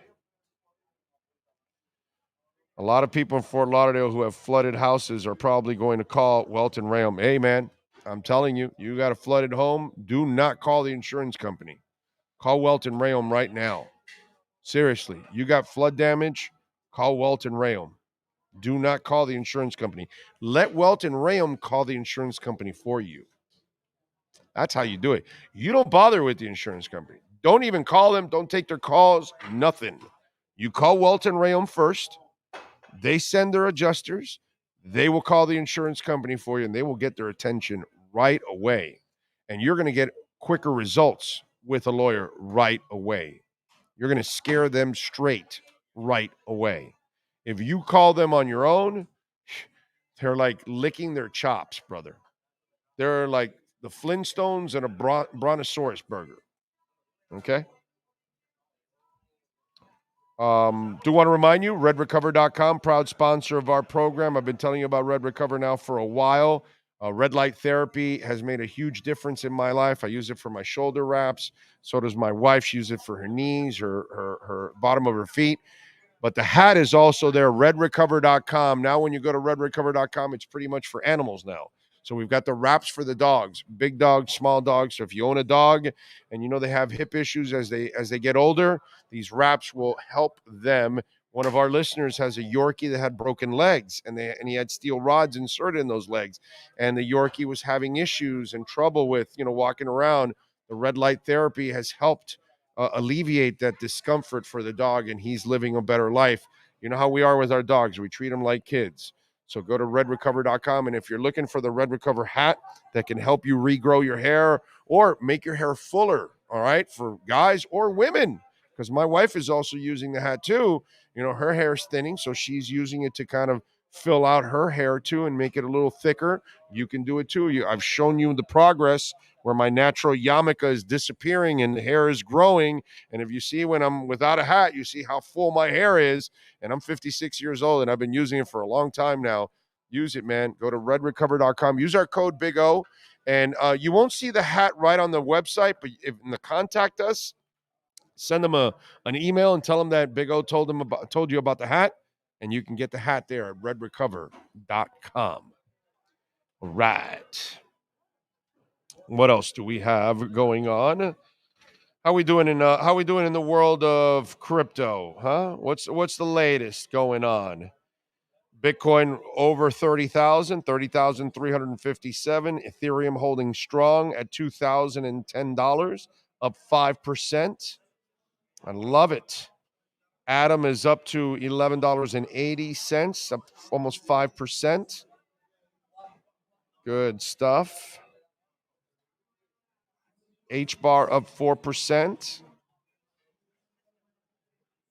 All right, some stuff is moving. Avalanche is up to $19, up 4%. Love it. Illuvium's up 5%, up to $62. So we got a lot of things moving and grooving.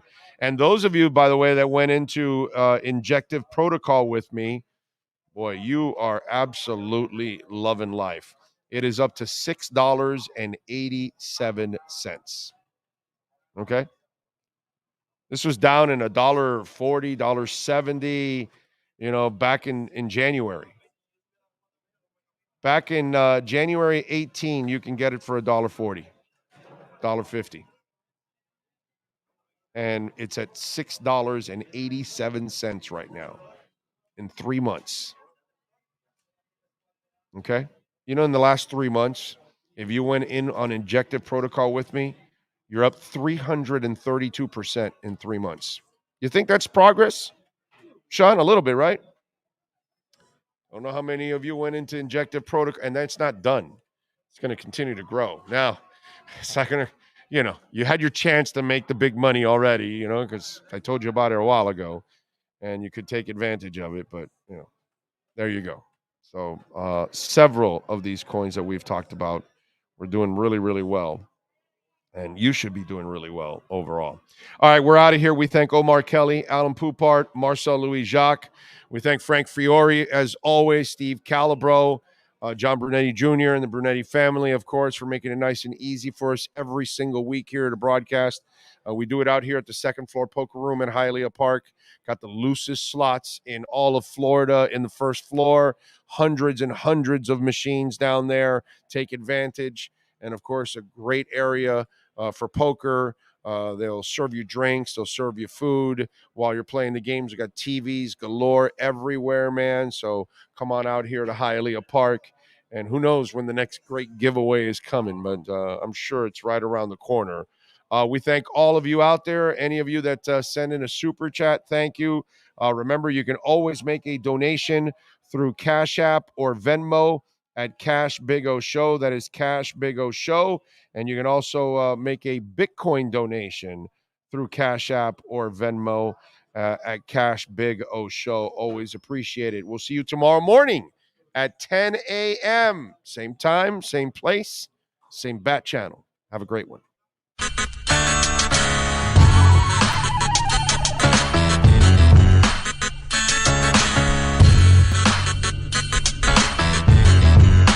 This is the Big O Show. This is the Big O Show.